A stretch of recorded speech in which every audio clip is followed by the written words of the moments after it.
Donc vous avez un jeu oligarchique qui provoque la destruction de la vie de 5000 personnes. Enfin, espérons que quelques-unes s'en sont tirées, mais vous savez ce que ça peut être un licenciement et la violence d'un licenciement. Ces personnes-là ne le savent pas. Hein.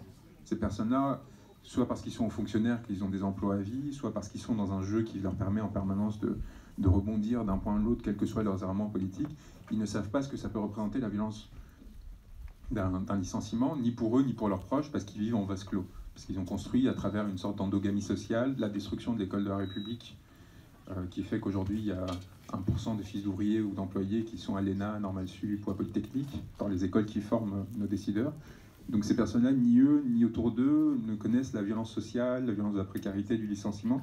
C'est ce qui explique, hein, tout simplement, qu'il traite avec une telle légèreté ces questions-là, et qu'il fasse adopter des lois, comme la loi travail ou autres, les ordonnances sur le travail de Macron, avec une facilité déconcertante, tout simplement parce qu'ils ne se sentent pas concernés en fait, par le sujet, ils voient juste ça comme une variable d'ajustement. S'ils avaient senti dans leur chair la violence que ça pouvait susciter, la violence du monde du travail, je peux vous assurer qu'ils se comporteraient différemment, y compris s'ils avaient des intérêts à servir, comme c'est de toute façon le cas. Et donc pourquoi est-ce que je vous parlais de Patrick Drahi? Parce que Patrick Drahi rachète notamment BFM et RMC après avoir racheté Libération, l'Express et autres. Et donc c'est lui qui aujourd'hui nomme qui? Marc-Olivier Fogiel, le meilleur copain de Brigitte Macron, à la tête de BFM, ce qui est complètement absurde. Hein. Marc-Olivier Fogiel n'a jamais dirigé un média, encore moins un média d'information continue. Il s'agit juste de faire plaisir à l'Élysée sur un média où, vous le savez très bien, qui a été très critiqué par le pouvoir, probablement parce que le pouvoir n'a rien compris à ce qu'avait fait BFM. Le pouvoir ne supportait pas de voir qu'il y avait des gilets jaunes à l'antenne, sans comprendre que BFM ne les mettait là que pour faire d'audience et essayer de les humilier. Donc de la même façon que nous, on n'a pas supporté la façon dont BFM traitait les gilets jaunes, l'Élysée n'a pas supporté que des gilets jaunes soient invités sur BFM. Et donc en fait, il y a une grosse pression sur BFM pour changer de ligne éditoriale, et ça débouche sur quoi? Sur la nomination d'un copain. Et donc à un moment, en fait, quand on est face à il y a en fait un système structurel qui s'est mis en place. Et donc Patrick Drahi, pourquoi est-ce qu'il fait ça encore une fois? Parce qu'il dépend de l'État pour faire son business avec les télécoms, pour pouvoir rembourser ses dettes et pour s'assurer qu'en fait son empire ne s'effondrera pas. Moi, une fois que je vois ça et que je sais, comme on l'a dit tout à l'heure, que le pilier de la démocratie, c'est l'information, que sans information libre et pluraliste, le vote ne sert à rien. Si on vous fait avaler que X et Y, vous votez pour X en pensant que X et Y, en fait, du coup, vous vous retrouvez à voter pour Y au lieu de X, donc tant qu'à faire, autant ne pas voter. Donc à partir de là, moi, j'en ai déduit une position révolutionnaire, mais d'un point de vue pas du tout par l'excitation de la révolution. Je suis aussi tétanisé que vous à l'idée de la mettre en place et de savoir comment est-ce qu'on va s'en sortir une fois qu'on y arrivera, et d'engager même mon corps dans cette bataille. Mais intellectuellement parlant, je suis face à un système où il n'y a pas d'entaille possible, en fait, de se faire. Un système constant, il n'y a pas possibilité de provoquer une bascule. Parce que si vous voulez, par l'élection en 2022, réussir en fait à provoquer une bascule, vous êtes obligé de jouer le jeu des médias. Parce qu'il faut bien vous faire inviter, vous faire connaître de la majorité de la population. Et pour jouer le jeu des médias, pour vous faire inviter au matinal de France Inter, pour vous faire inviter sur des émissions comme Le Quotidien, puis après comme Touche pas à mon poste, puis après n'importe quel autre, parce qu'il faut justement toucher à l'ensemble de la population, vous êtes obligé de faire des compromis à chaque fois. Et ces compromis que vous allez faire dans le discours vont se traduire en compromis dans les faits. C'est-à-dire vous allez finir par évider votre action politique et le sens de votre action politique, vous allez vous conformer à l'existant. Et c'est pour ça qu'à chaque fois, je préviens beaucoup, même si je pense que ça s'est un peu réduit comme alternative, j'ai publiquement appelé François Ruffin à faire très attention à ne pas se laisser prendre dans la névrose présidentielle qui fait qu'il pourrait penser que seul, il pourrait en fait provoquer cette bascule en 2022. D'une part parce que j'ai beaucoup de doutes sur le fait que ces personnes-là l'adoptent et le laissent se mettre en place, parce qu'il n'a pas, en termes d'habitus sociologiques, il ne correspond pas du tout à ce qui est attendu de la part de ces élites, il ne leur ressemble pas assez. Et même s'il l'acceptait, outre le fait qu'à mon avis, il se ferait écraser par Marine Le Pen, ce qui m'inquiète beaucoup, c'est-à-dire qu'on se retrouve face à une situation à trois entre Macron, Ruffin et Le Pen, on sera en grande difficulté. Il devra faire des concessions comme il a fait ces 2 derniers mois, notamment comme il l'a fait dans son livre, où il se met en fait en comparaison avec Macron de façon systématique. Et du coup, il rentre dans une logique qui est, à mon avis, pervertissante par rapport au mouvement qui est né aujourd'hui. Donc je ferme cette parenthèse parce que c'est quelqu'un qui est quand même important dans le mouvement, qui a apporté beaucoup de choses, qui a essayé d'étendre la sympathie pour le mouvement, ce qui n'était pas chose aisée, et qui risque en fait, à mon avis, de basculer dans quelque chose d'autre qui à mon avis serait à notre détriment. Et donc j'en reviens à du coup l'hypothèse qui me semble la plus naturelle, mais juste par raisonnement, pas par volonté ou par aspiration révolutionnaire. Je suis quand même un petit enfant du système, a priori quand même bien intégré. C'est la rupture, et une rupture radicale qui permette en fait de sortir de cette boucle qu'ils ont créée, dans laquelle en gros il n'y a aucune façon de rentrer de l'intérieur et de faire sauter la chose de l'intérieur. Et donc cette hypothèse révolutionnaire qui vise tout simplement à... Moi, l'aspiration que j'ai au sein de cet espace-là, c'est que vous créiez un tribunal révolutionnaire et que j'ai mes petites places de procureur quelque part et je commence à en mettre quelques-uns en tôle les uns après les autres. Parce que là on parle de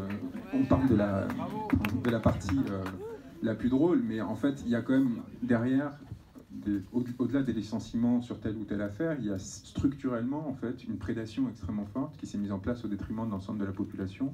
Et si par exemple il y a beaucoup de personnes qui ont eu du mal à payer leur facture d'électricité cet hiver, c'est parce qu'il y a eu une affaire qui s'appelle l'affaire Uramine, qui a coûté 4 milliards d'euros aux contribuables français, 4 milliards d'euros qui ont été dépensés en pure perte, dont 1,8 pour acheter des mines à l'étranger, pour acheter cette société qui s'appelait Uramine, qui avait théoriquement 4 mines à l'étranger, sur laquelle j'ai beaucoup enquêté pour le monde diplomatique. Donc je suis allé au Centrafrique voir à quoi ressemblaient les mines pour lesquelles on avait dépensé 1,8 milliard d'euros, et en fait il n'y avait rien. En fait, et non seulement il n'y avait rien, mais en plus on savait qu'il n'y avait rien depuis les années 50, parce que le commissariat à l'énergie atomique avait déjà prospecté là-bas, donc dans les archives d'Areva, on savait parfaitement qu'il n'y avait rien à faire, etc. Donc cette affaire de corruption, qui a permis de détourner... Là, on parle quand même de milliards, hein, c'est pas les 5 millions de l'AMNEF ou je sais pas quoi, on parle vraiment de milliards d'euros, des choses qui ont provoqué que Areva a disparu.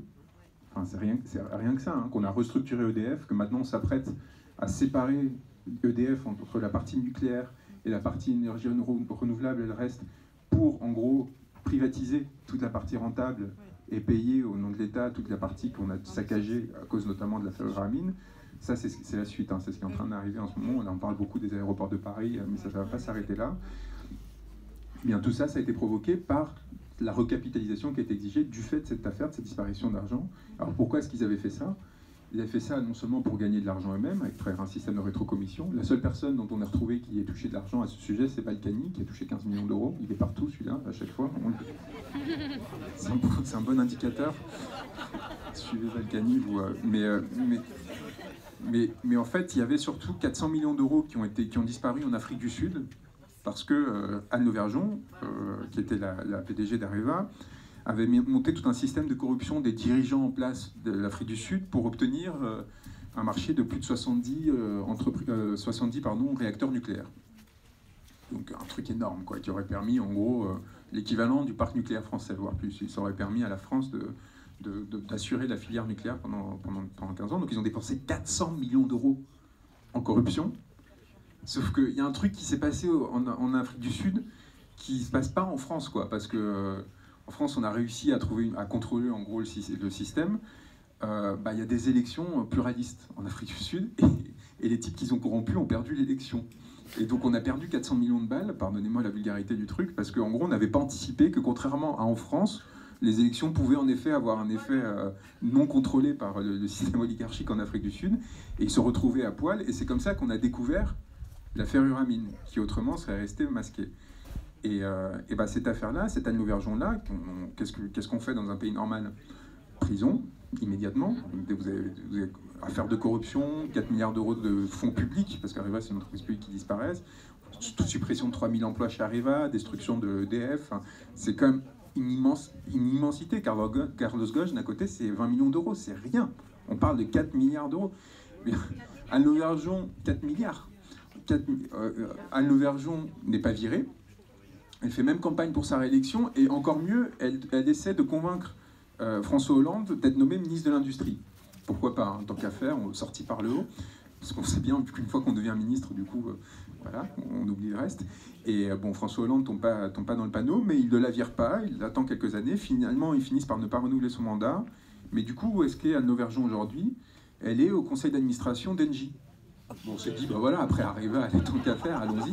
Et donc, elle touche des jetons de présence, qui s'élèvent à plusieurs centaines de milliers d'euros, du fait de sa grande compétence industrielle qui lui permet de contrôler l'action d'Engie. Et pourquoi est-ce que cette personne-là n'est pas en prison et pourquoi est-ce que d'ailleurs personne personne n'est en prison à cause de cette affaire. Pas une personne n'a été mise en prison, même en détention préventive, hein, alors que ça fait 6 ans qu'une enquête judiciaire est ouverte sur ce sujet. Tout simplement parce qu'Anne Lauvergeon appartient à quelque chose qui s'appelle le corps des mines, qui est un des grands corps de l'État. En gros, il y a les 2 corps les plus prestigieux de l'État, c'est le corps des mines et l'inspection des finances. Donc Macron, l'inspection des finances, et quelqu'un comme Anne Lauvergeon pour le corps des mines. Et en fait, le corps des mines, vous réussissez à l'obtenir en sortant de Polytechnique ou de Normal Sup. Il y a très peu de place, il faut être dans les meilleurs classés à la sortie. Et en gros, vous avez 22 ans.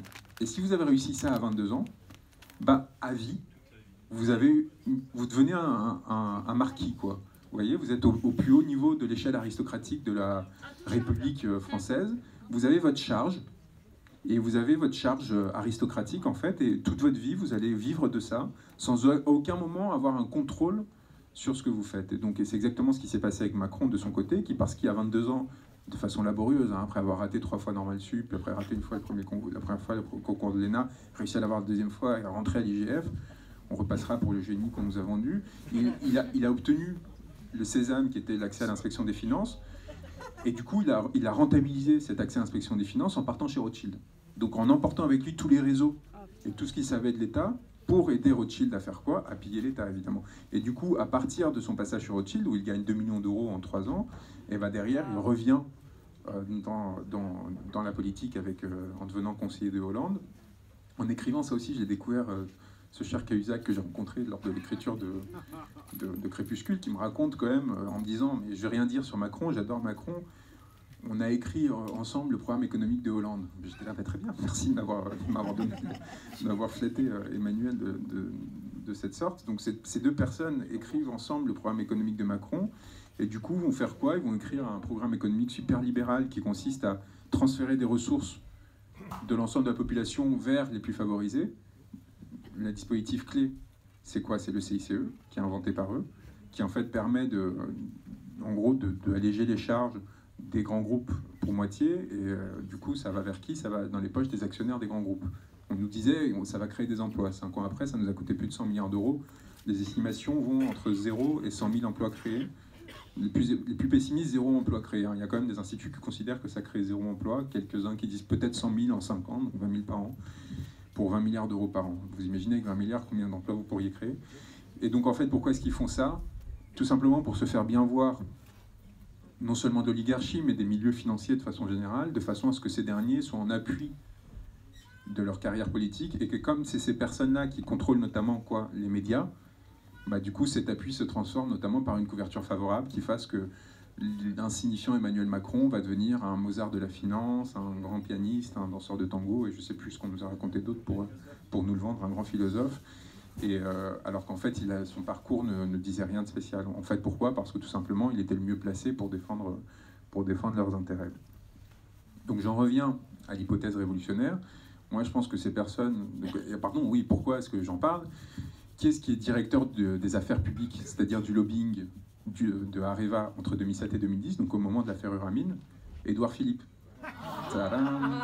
Et donc Édouard Philippe est directeur du lobbying de Areva. Et pourquoi est-ce qu'il a été nommé directeur du lobbying à Areva? Tout simplement parce qu'Areva, voyant venir le scandale, avait besoin de quelqu'un qui convainque l'appareil d'État et notamment les décideurs politiques que c'était pas si grave, qu'il fallait protéger Lauvergeon, qu'il fallait même peut-être la nommer ministre de l'Industrie. Or, Édouard Philippe était au cœur de la machine, c'était un proche conseiller de Juppé, un maire adjoint du Havre à l'époque, et donc il a été payé, il a accepté de se faire payer et de multiplier par 3 ou 4 son salaire, après avoir travaillé pour des cabinets privés, pour justement faire ce travail qui permettrait quoi? De cacher la corruption et les malversations qui ont eu lieu chez Areva pour défendre quelqu'un. Il s'est vendu, en quelque sorte. Moi, je dis dans mon terme, c'est l'introduction de mon texte de Crépuscule, il s'est prostitué. C'est une prostitution, elle est pure et dure. Et donc cette personne-là est récompensée comment 7 ans plus tard en devenant Premier ministre, probablement du fait de son charisme et de son talent, exactement comme Muriel Pénicaud, dont j'espère que vous avez entendu par une fois un entretien radiophonique ou autre. Elle en fait plus beaucoup, on se demande pourquoi. Pourquoi est-ce qu'elle est ministre du Travail? Entre autres, évidemment, on ne va pas dire que c'est que ça, mais parce qu'elle a été la directrice générale de Business France, qui est l'organisme qui a permis de couvrir quoi? L'affaire Havas. L'affaire Havas, c'est quoi? C'est quand Emmanuel Macron, qui essaie de se faire voir et multiplie en gros les coûts pour se faire élire rapidement, utilise 300 000 € d'argent public pour faire un meeting, enfin un déplacement à Las Vegas, vous en souvenez peut-être, et il fait ça sans commande publique, enfin, en violant toutes les règles de marché public via son cabinet. Il y a Ismaël Emenian qui demande à son ex-femme, à sa fiancée de l'époque qui travaille chez Havas, de s'en occuper. Et donc il donne instruction à Muriel Pénicaud, qui est DG de Business France, de couvrir tout ça, de prendre ça sur le contingent de Business France. Et Muriel Pénicaud, d'ailleurs, on a retrouvé un mail au dossier d'instruction où elle dit à sa secrétaire merci de mettre comme secret mon rendez-vous avec Ismaël Emenian. Bon, elle l'écrit, donc je ne sais pas. Voilà. Et donc Pénicaud fait ça, les juges s'y intéressent parce que c'est du détournement de fonds publics. Et donc qu'est-ce qu'on fait? On la nomme ministre, tadam, comme Lauvergeon avait tenté de le faire, sans succès. Et donc voilà, donc on se retrouve en fait avec une position où moi j'ai pas mal envie de les foutre en tôle, voilà, je vais être très vulgaire et assez direct. Il n'y a pas que eux, et il n'y a pas que pour ça, hein, parce que derrière évidemment il y a toute la question des violences policières qui ont été commises depuis 4 mois. On les appelle violences policières, moi je propose qu'on les appelle violences gouvernementales, qu'on sorte de cette question sur la police. On sait très bien que le problème c'est la décision politique d'écraser ce mouvement par la violence. Et à un moment, il faut que les responsables politiques de cette violence, de ces éborgnements, de ces mains perdues, etc., payent en fait.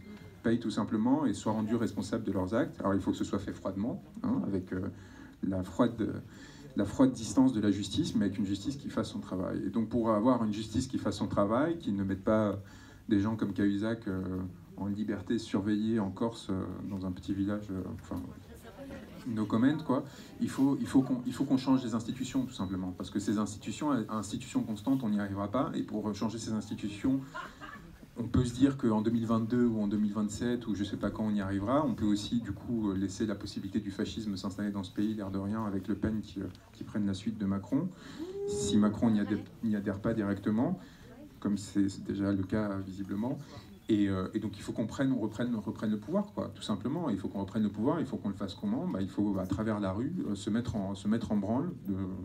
Il y a plusieurs gestes, en fait, à mettre en place pour moi. Il y a évidemment d'abord la prise de conscience de ce qui se passe dans ce pays. C'est le plus important. C'est diffuser des informations comme ça ici, de façon à ce que les gens se rendent compte d'à quel niveau de corruption et d'impunité on est arrivé, et à quel point l'horizon est bouché, et à quel point en fait notre démocratie est dévertuée. Et ça, c'est une prise de conscience qui prend du temps, parce qu'il faut faire l'effort, comme vous le faites, de venir aujourd'hui. Je sais pas par quel miracle on a réussi à créer un truc, un élan qui fasse qu'on se parle, quoi, tout simplement, qu'on arrive vraiment à... Et ça, Facebook et autres... Mais ça, c'est un élan on a profité d'une vague, c'est-à-dire en novembre-décembre, il y a quelque chose qui a fait que tout d'un coup, il y a plein de gens qui sont ouverts. Mais aujourd'hui, on commence à stabiliser cette vague, et du coup, il y a toute une partie de la population qu'on n'a pas réussi à sensibiliser à temps, et sur laquelle il faut travailler. Ça, pour moi, c'est une certitude.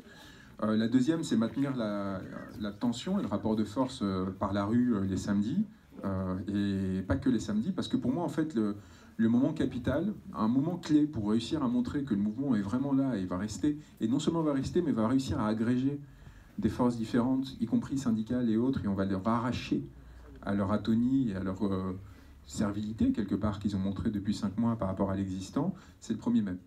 Parce que si le 1er mai, on met en place un rapport de force suffisamment important pour montrer qu'on est la force politique dominante, en gros, je pense que ça peut provoquer des bascules importantes. Et je vous incite à regarder l'absence, enfin la suspension dans laquelle on est depuis le discours d'Emmanuel Macron d'hier à la conférence de presse. C'est comme si, en gros, tous les décideurs politiques n'attendaient qu'une chose, de savoir ce que les Gilets jaunes comment ils allaient réagir. En fait, on a l'impression que jusqu'alors, en fait, il y avait un jeu médiatique qui faisait, bon, il y a la déclaration du président, et ensuite il y a la réaction politique, et à partir de là, la machine se met en branle, et il y a des décisions, contre-décisions, etc.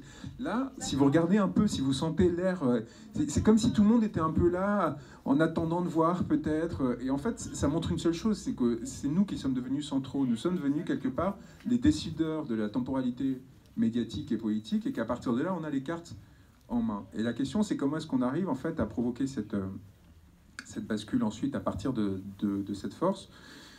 Regardez rien que ça, la façon dont toute une compagnie de CRS a refusé d'assurer la sécurité du déplacement de Schiappa et Núñez avant-hier. C'est ça la réponse. Ouais, bravo! Ils se sont mis 53 sur 61 en arrêt maladie. Wow. Ah ouais, ah ouais. Donc, il y a probablement une minorité plus ou moins importante, on sait rien, de psychopathes dans la police, qui trouvent ça jouissif, après 5 mois de manifestation, de continuer à pouvoir se lâcher et taper sur des gens. Il y a une petite minorité, il faut toujours la prendre en compte. Il y a une minorité peut-être un peu plus importante, qui a peut-être ressenti une forme de soulagement à l'idée de se défouler les premiers actes, d'accord, en se disant, bon, bah, avec toute la violence que ça peut impliquer d'être policier dans ce pays, avec les conditions avec lesquelles vous exercez, etc. Mais il y a quand même une immense majorité de ces personnes-là qui sont juste des individus normaux qui n'en peuvent plus, et qui n'attendent qu'une chose, c'est qu'on leur présente une alternative suffisamment sérieuse pour baisser la garde, d'accord? Donc la question qui se pose maintenant, c'est comment est-ce qu'on évite que les forces factieuses, séditieuses, qui veulent prendre le pouvoir et qui veulent pas, au contraire, rediffuser le pouvoir et recréer une nouvelle démocratie avec le RIC, avec l'Assemblée constituante, les mandats impératifs et autres, ne prennent la place. Et donc ça passe, c'est la dernière étape qui me semble la plus importante, c'est commencer à reprendre, avec les beaux jours, alors là, c'est peut-être en façon de dire, mais recommencer à se ressaisir des ronds-points, mais plus généralement de formes d'auto-organisation, en se disant, demain, il va y avoir une bascule politique, et il faut que nous soyons les gardiens de cette révolution qui viendra, en quelque sorte. C'est que ce sera à nous de nous assurer de faire contrepoids à quiconque tente de s'accaparer le fruit de notre révolte, et qui s'assure qu'en fait, parce que c'est notre force qui aura permis de provoquer cette bascule dans le pays, ce sera notre force qui empêchera quelqu'un d'autre de s'en saisir et de se l'accaparer. Et ça passe par une véritable formation, d'une part, auto-formation, une auto-organisation très forte, et un état de veille aussi, c'est-à-dire dans le cas, en gros, on sera prêt à mener des actions très rapidement pour éviter que ça déborde. La Révolution française, ça a pris des années, hein, et ça a été un bordel, ça a été un chaos monstre, ça a été infernal, il y a eu des allées, des retours, mais justement, ce qui a permis quelque part d'en arracher quelque chose et de faire que ça ait fini par se transformer en une forme de république, c'est qu'il y avait une vigilance extrêmement forte et une guerre d'usure que le peuple menait face aux personnes qui essayaient de s'accaparer son pouvoir. Et ça, c'est le dernier point que je voudrais donner d'un point de vue historique. Il y a la Révolution française qui a permis de sortir d'état de servilité absolue. D'accord, on avait des gens qui décidaient pour nous, et qui servilité au sens même étymologique, des serfs qui étaient soumis à des seigneurs, même s'il n'y avait plus le servage au moment de la Révolution, mais c'était encore ce principe-là. Sauf que peut-être du fait du niveau d'instruction, de l'état des technologies de l'époque, on a été obligé d'instituer une classe sociale qui s'appelle la bourgeoisie, qui a été chargée de porter notre parole. C'est-à-dire qu'on ne pouvait pas avoir la parole directement, parce que c'était encore une fois un peu question technologique, d'instruction, et qui faisait que du coup on a créé une caste, au sens étymologique du terme, chargée de parler en notre nom. Et on s'est attribué le droit de voter pour elle régulièrement, et en gros de choisir qui pouvait parler en notre nom. Moi je pense qu'aujourd'hui, à la fois pour des raisons technologiques, d'instruction et plein d'autres raisons, on est en mesure de reprendre la parole par nous-mêmes. C'est-à-dire de passer à une nouvelle étape de démocratisation qui fera qu'on n'aura plus besoin d'une caste, on n'aura plus besoin d'une bourgeoisie qui prendra... Parce qu'évidemment, qu'est-ce qui s'est passé avec cette caste-là? Elle a fini par se servir elle-même. Une fois que vous donnez le pouvoir à cet espace-là, il essaie de se reproduire dans le pouvoir, et il oublie peu à peu d'où vient son pouvoir. Et ce qui s'est passé avec la République, et notamment avec la V République, c'est exactement ça. Les gens qui aujourd'hui sont au pouvoir ont complètement oublié que ce pouvoir n'est pas à eux, mais vient d'une délégation que lui ont offert l'ensemble des populations. Ces gens-là sont convaincus de mériter le pouvoir. Notamment grâce à quoi? Grâce à ce système, cette idéologie du concours, qui font qu'à 22 ans, ils ont été consacrés par la nation, ils sont considérés comme les meilleurs de leur génération, donc toute leur vie, ils considèrent qu'on leur doit quelque chose. Parce qu'ils ont sacrifié 2 ou 3 ans de leur vie pour passer les concours et qu'ils ont réussi à écraser tous les autres. Et du coup, en fait, ils ont ce truc en fait, très aristocratique, où ils arrivent installés. Et ils se disent, bah non, c'est à moi. Et j'ai pas de compte à rendre, si ce n'est à moi-même, ou si ce n'est aux personnes qui me ressemblent. Et je ne prends plus du tout en compte les autres. Et donc je pense que basculer ça et passer à une phase dans laquelle... Ça ne veut pas dire qu'il faudra faire de la politique en permanence. Mais ça veut dire qu'à n'importe quel moment où on souhaitera faire de la politique, même ponctuellement, on pourra. Que ce soit justement par le référendum d'initiative citoyenne, que ce soit par le mandat impératif révocable qui fera qu'on pourra retirer la parole à celui à qui on vous l'avait donné. À tout moment, on pourra faire revenir la politique à nous. D'accord ? À tout moment, il y aura ce retour qui fera qu'il n'y aura plus de dépendance de ces gens-là, qui seront ce qu'ils doivent être, et des ministres, c'est-à-dire des personnes qui servent, j'allais dire des esclaves, mais presque, enfin, vous voyez, au sens vraiment des personnes, des esclaves du peuple, quoi, et pas du tout des dominants chargés de décider en leur nom et de les écraser à tout moment. Et donc évidemment, l'idée, c'est de les former de façon à ce qu'ils soient plus compétents à ce qu'ils soient aujourd'hui, donc il faudra reformer l'ensemble du système éducatif des grandes écoles et autres, mais aussi tout simplement, et derrière, que ce soit sur la transition écologique, sur l'égalité des chances, l'éducation, la fiscalité, la question sociale, immédiatement, les priorités qui aujourd'hui ne sont pas prises en compte, qui ont fait que les Gilets jaunes ont dû se lever et prendre la rue pour faire valoir leurs paroles et leurs intérêts, bah, elles seront prises en compte. C'est-à-dire naturellement, en fait, dans la foulée, vous aurez un assainissement politique. Pourquoi? Parce que si c'est vous directement qui décidez sur les sujets qui vous touchent, ou que vous avez la possibilité à n'importe quel moment de leur retirer le pouvoir pour décider en leur nom, je peux vous dire, enfin en votre nom, je peux vous dire qu'ils vont être beaucoup plus attentifs qu'ils l'étaient jusqu'ici à ce que sont vos intérêts. Et ils vont faire beaucoup plus gaffe à l'heure de prendre une décision parce qu'ils sauront qu'à n'importe quel moment, le coup près pourra tomber, juste de fin institutionnelle. Donc, et vous pourrez vous débarrasser de types comme moi qui ont passé 10 ans à être formés pour vous raconter tout ça, mais qui, quelque part, en fait, enfin, mon rôle là-dessus, c'est juste une redistribution du capital que j'ai accumulé grâce à la société dans son ensemble, qui m'a laissé le temps d'étudier, ce qui n'est pas le cas de tout le monde. J'ai eu ce privilège-là pendant les années de faire ces grandes écoles, qui coûtent très cher, hein. Ça coûte 2 fois plus de financer une année d'études pour quelqu'un qui fait une grande école que pour faire quelqu'un qui va à l'université. Et je ne parle même pas des autres formations. Et donc c'est à nouveau retrouver quelque chose où les personnes qui ponctuellement et plus à vie se retrouveront dans la position dans laquelle je suis de transmettre quelque chose, ils sentent ce besoin et cette urgence de se rendre utile et pas tout simplement de se dire « Ah, je le dois, c'est mon mérite, etc. » Et donc, après, comment est-ce qu'on fait la révolution, à part avec les modalités que je vous ai indiquées? Il y a tout un delta d'opportunités, hein, selon que vous soyez un jeune sans enfant, sans obligation familiale, sans emploi, jusqu'à la personne qui a 5 enfants à charge et qui du coup a peut-être un peu moins envie de se prendre une flashball dans la gueule et d'être... Ouais, enfin, donc après, il faut répartir les risques et il faut s'assurer surtout que celui qui est prêt à prendre beaucoup plus de risques parce que c'est plus facile pour lui, ne se sente pas seul et sente que la personne qui a beaucoup moins de capacité d'engagement immédiat sera là pour quelque part le protéger, le couvrir si jamais il lui arrive quelque chose. Et donc s'organiser comme ça à chaque échelle localement, cibler quels sont les lieux qu'il faut déstabiliser. Évidemment en province c'est les préfectures, hein, tout simplement, c'est les lieux, les territoires sont tenus par Paris à travers un seul lieu. On a cette chance extraordinaire, tout est concentré en un lieu. Il y a une préfecture qui tombe, vous ne pouvez plus distribuer d'ordre, vous ne savez plus ce qui se passe. Mais vraiment, hein, vous n'avez plus accès à la police, à la gendarmerie, et vous désorganisez en fait complètement le pouvoir. Est-ce que ça veut dire qu'il faut aller prendre une préfecture? J'ai un avis purement intellectuel sur la question, et pas du tout proactif, mais voilà. Et si ça n'arrive pas le 1er mai, et c'est probable que ça n'arrive pas le 1er mai, moi j'en fais vraiment un point de condensation très fort. Le 1er mai, c'est surtout pour envoyer un énorme message, pour dire on est toujours là, et si vous lâchez pas sur les questions fondamentales qu'on vous a demandées, on va vraiment venir vous chercher, quoi. Et parce que dès le moment en fait qu'on obtiendra quelque chose comme le référendum d'initiative citoyenne ou autre, derrière il tombe, et c'est pour ça qu'ils le lâchent pas.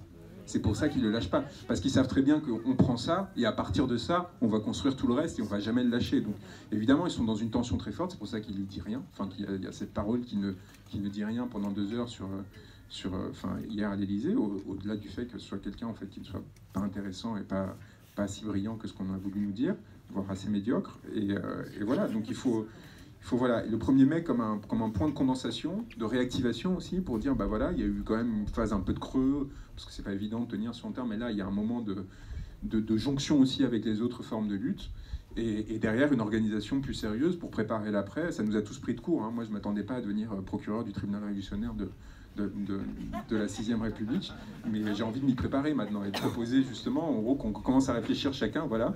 Après, là je fais campagne, en fait, je suis là pour ça.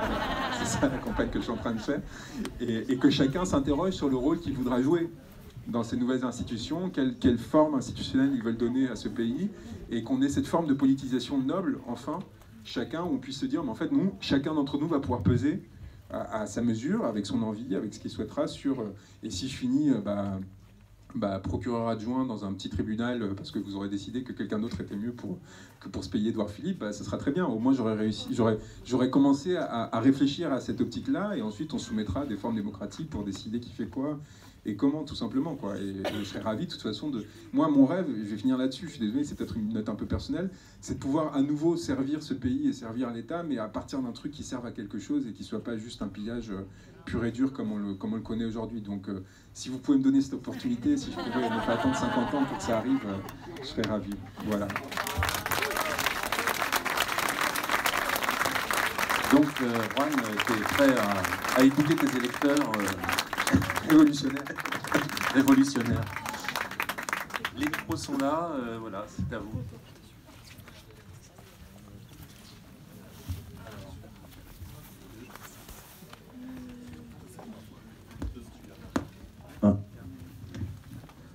Bonjour tout le monde, je suis très content en effet de voir plein de monde comme ça sous la pluie, c'est très enthousiasmant.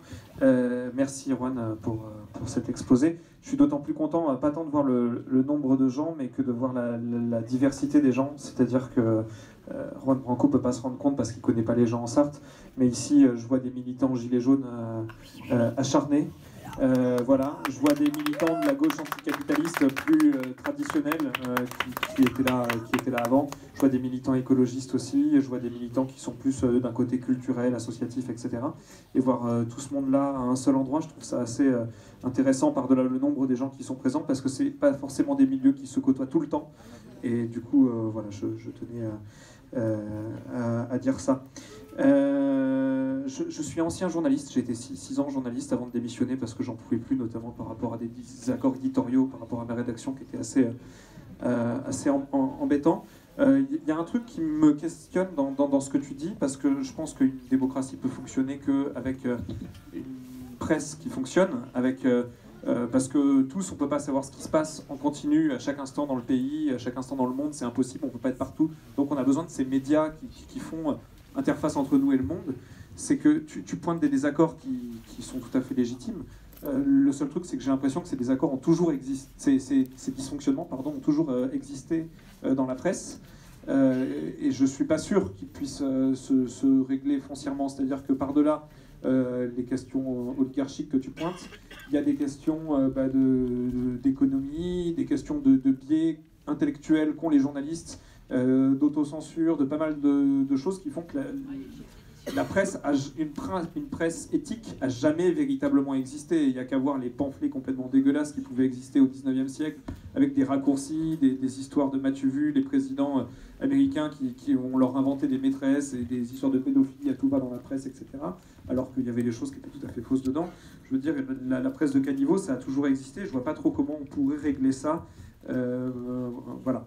Un autre point que je voulais aborder, c'est que tu parlais de la question des violences policières en renvoyant que ça, ou en tout cas en grande partie, à la question de l'État. Et je pense que tu nies un petit peu l'effet de corporation. C'est-à-dire qu'il y a cette espèce d'auto-entraînement de plein de gens qui sont dans un endroit. Voilà, j'aimerais croire que les policiers peuvent être avec nous dans la révolution, mais ce que je vois, c'est que le syndicat majoritaire dans la police, c'est Alliance. Et on est bien connu pour le savoir en Sarthe, parce que la Sarthe, c'est un bastion national de Alliance. Et Alliance, c'est quoi? C'est le syndicat du FN, tout simplement. Et donc, j'ai pas l'impression que la police, majoritairement, ce soit des gens normaux qui aient envie de rejoindre la révolution une fois qu'on leur donnera d'autres ordres et qui sont à bout, etc. Et je pense qu'il y a un problème de structuration même de la police qui pose véritablement problème. Voilà. Et le dernier point que je voulais aborder, non mais c'est déjà pas mal. Ah oui, si, il y a un mot que tu as oublié dans tout ça. Après, moi je trouve ça brillant, ce que tu as dit, c'est très intéressant, etc. Et voilà, c'est un propos qui est rafraîchissant, qui fait beaucoup de bien. Tu as jamais mentionné le capitalisme à un seul moment. Et je pense que renvoyer tous nos problèmes à une question de système politique qui serait défaillant, ce serait croire que dans des systèmes politiques qui sont mieux, où il y a la proportionnelle intégrale, je sais pas, des pays nordiques, etc., tout serait résolu. Or non, en fait, je pense que le système que tu dénonces structurellement, c'est le capitalisme qui va au-delà de la question de nos simples institutions de la Ve République. Voilà, c'était les points que je voulais aborder. Merci en tout cas pour ton exposé. Est-ce qu'on enchaîne? Tu veux répondre tout de suite ou on a plusieurs questions? Là, il y a des grosses questions quand même. Donc, donc le deuxième, c'est la police, le troisième, c'est le capitalisme, et le premier, c'était la presse. Sur la presse, en fait, si, il y a quand même des mécanismes qui permettent d'assainir largement la situation. La première, c'est d'assurer un pluralisme avec le fait que les groupes de presse ne puissent pas être détenus par des groupes industriels ou des personnes fortunées. En fait, il y a 1000 façons de créer une régulation équilibrée, il y a 1000 détails à mettre en place différents pour trouver la bonne jauge. Qui passerait notamment... Mais en gros, par contre, la première chose qu'il faudrait faire une fois la révolution établie, c'est sortir tous ces milliardaires des capitaux de la presse existante. Et la première solution que je me disais, c'était on fait ça et on redonne aux journalistes l'appareil productif qui leur permet de faire leur travail. Sauf que dans la foulée, je me suis dit, mais non, mais ces personnes-là ont été recrutées par ces milliardaires-là, donc c'est pas forcément les personnes à qui on veut donner cet appareil. Et donc en fait, ce travail... On est tous en train, ce que je vous invite à faire de façon générale, c'est commencer à vous placer dans une perspective où la révolution aurait lieu, et chacun, dans le domaine qui l'intéresse, commençait à réfléchir comment est-ce qu'il faudrait faire. Parce que, par exemple, ma première solution, donc première réponse, ça n'était pas la bonne. Et donc la deuxième, c'était de me dire, on va mettre en place un système de souscription nationale où tout le monde pourra devenir actionnaire pour une somme modique du média qu'il choisit, et ensuite l'État abondera la différence sans du coup prendre le contrôle du média, et donc du coup après il y aura des assemblées générales qui permettront de faire élire qui est directeur de la rédaction, comment, etc. Et voilà, et après on pourrait rajouter à ça, pour le financement récurrent, sur votre feuille d'impôt, tout simplement, vous décidez quel média vous financez. De la même façon que vous décideriez de financer tel parti politique, vous diriez, bah, il y a telle somme, il y a ce tel pourcentage de mes impôts qui doivent aller de toute façon au financement des médias, bah, je choisis tel. Et pareil pour le parti politique. Par exemple, c'est pas à moi de toute façon de donner les réponses, mais c'est pour vous dire que dès le moment qu'on se place dans une situation où il faut renouveler complètement l'existant, bah, ça vous pousse à une forme d'intelligence, c'est-à-dire une politique noble où chacun peut, avec sa créativité, essayer de dégager des solutions. Sur la question de la police, c'est à mon avis plus compliqué que ça, c'est-à-dire qu'il y a un effet, de la même façon que électoralement le Front National a beaucoup pesé et continue de beaucoup peser, notamment du fait de sa participation oligarchique. Je rappelle que le Rassemblement National a été créé par Jean-Marie Le Pen grâce à l'aide d'un millionnaire qui lui a légué sa fortune et qui lui a permis de s'installer de plein pour qu'il défende ses idées au sein de l'espace politique. C'est quand même là-dessus qu'il s'appuie, montre tout et compagnie. Eh bien, le Front National en fait, a servi d'apparat anti-système qui permet de faire déboucher toute une forme de violence que la société applique à ceux qui y appartiennent et qui ne savaient pas comment exprimer cette violence-là. Et donc ils cherchaient quoi? À travers le Front National, tout d'abord un défouloir, et à travers, derrière, surtout les boucs émissaires que ciblait le Front National, que ce soit les immigrés, les juifs, etc., une façon, en fait, de trouver une purgation de cette violence qui existe au sein de la société, et que les Gilets jaunes ont reconfiguré en disant, mais non, en fait, la violence, elle vient d'où? D'abord, elle vient de la question sociale et de la déstructuration de la société, du fait de la suppression des services publics, etc. Et c'est ça qui nous fait être violents, et en gros, qui nous fait ressentir cette violence, on peut être violent. Et cette violence en particulier, elle s'est accrue de façon extrêmement forte après 2008, qui est quand même la crise qui a été le moins médiatisée, au sens fort du terme, de l'histoire. C'est-à-dire que personne n'a compris ce qui s'est passé. Et personne n'a vraiment expliqué ce qui s'est passé. Et tout simplement pourquoi? Parce qu'ils n'ont pas voulu faire payer ceux qui avaient provoqué cette crise, qui étaient en effet le système bancaire et ceux qui tenaient ce système bancaire, et les hommes politiques qui avaient permis cette défaillance. Et donc, ils ont fait taire cette affaire-là, et ils nous ont fait payer à travers des politiques d'austérité pendant 10 ans les fruits de cette crise, qui a créé détruit en fait une partie de la société. C'est-à-dire il y a des familles qui ont éclaté, des personnes qui ont perdu leur emploi, qui ont été choquées à vie, des dépressions, des suicides. Et pourquoi est-ce qu'il y a eu des dépressions, des suicides et autres? Parce que personne disait, c'est pas ta faute, Coco. Il y a eu un problème dans le système. Et non, au contraire, on était là, on culpabilisait les chômeurs, on culpabilisait les personnes qui demandaient des augmentations de salaire, et personne n'arrivait à porter un discours alternatif pour dire, cette violence, c'est pas ma faute à moi. Et du coup, on a retourné cette violence contre soi, contre nous-mêmes. Et ce qui s'est passé en 2018 avec les Gilets jaunes, c'est tout d'un coup, on s'est retrouvés à se rendre compte qu'on était des millions à avoir vécu cette violence. Que c'était pas de notre faute à nous, individuellement, dans notre petit coin, parce qu'on était mauvais ou parce que je sais pas quoi. Non, en fait, cette violence avait traversé ensemble la société, sauf que personne avait réussi à nous dire, vous n'êtes pas seuls. Vous êtes des millions à subir cette chose, et en fait, cette chose a une cause politique.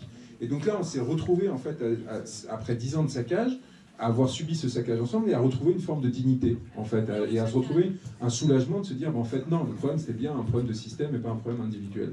Et donc, tout ça, c'est des facteurs qui ont nourri, selon moi, le vote contestataire, entre guillemets, et ça joue évidemment dans la police. Et quand vous rajoutez que sur la police, il y a évidemment la question du rapport à la violence qui se pose, parce que c'est leur grande question, que les policiers sont ceux qui sont confrontés à la violence de la société en première ligne. C'est eux qui la voient au quotidien, qui la voient augmenter. Il y a un effet, à mon avis, de système qui pousse vers... mais est-ce qu'il y a une ontologie fasciste? Pas vraiment. À mon avis, je pense qu'il y a une minorité de personnes qui ont quelque chose qui a de l'ordre de la psychopathologie, qui fait que la violence sur l'autre est un facteur, en fait, qui les fait exister. Mais je pense que c'est minoritaire, y compris dans la police. Et que du coup, c'est une question qui est relativement facilement résolue.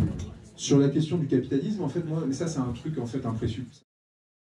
Mais j'ai arrêté il y a 4-5 ans, au moment où je faisais ma thèse d'utiliser les ismes, que ce soit cosmopolitisme, universalisme, droit de l'homisme, etc. Parce qu'en fait, ça catégorise le monde, alors qu'il y a 1000 définitions différentes du capitalisme, de l'universalisme, et donc vous avez un mot valise qui vous donne l'impression d'être compris ou de comprendre, mais chacun y met ce qu'il veut. Et du coup, nécessairement, ça braque, en fait, et ça crée des distinctions très fortes. Et donc, par contre, je parle beaucoup d'économie de marché et du fait de sortir de la marchandisation complète de la société. Mais les ismes, en général, c'est juste essayer de les éviter parce que chacun y projette ce qu'il veut, et en général, et parfois, ça nous évite même d'avoir à penser. On parle du capitalisme comme ça, ou le socialisme même, ou le libéralisme, et ça nous évite d'avoir à nous interroger sur ce qu'on dit vraiment. Parce que d'autres personnes sont chargées pour nous de le définir, souvent de façon contradictoire, et du coup ça appauvrit le discours politique en gros. Voilà, c'est un truc de fond que j'ai mis en place. Là il y a un truc un peu bizarre qui s'est passé, c'est que comme il fait je vous vois plus, parce que c'est assez horrible. Et d'ailleurs je voudrais en parler, mais il y a un film de Bergman qui a fait mon enfance qui s'appelle La Flûte Enchantée, que j'incite tous à voir, qui est une adaptation de La Flûte Enchantée de Mozart par un très très grand réalisateur suédois, et qui commence par 10 minutes de plan. Donc il filme un opéra mis en scène à l'opéra, quoi. Et les 10 premières minutes, il les passe à montrer des visages de spectateurs, qui est une mise en abîme assez magnifique de ce qu'est le cinéma, une réflexion sur ce que doit être le cinéma ou pas. Et c'est quelque chose auquel je pense beaucoup quand on fait des conférences comme ça, c'est l'importance de prendre le temps de regarder individuellement chacun, parce que vous vous rendez pas compte à quel point c'est violent, en fait, d'être dans ma position.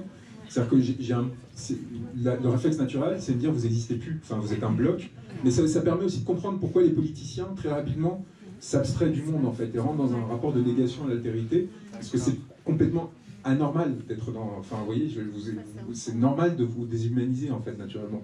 Et bref, donc il y a un truc éthique de retravail, de relien qui est là complètement empêché par le fait qu'il y a tous les flashs et tout. Voilà.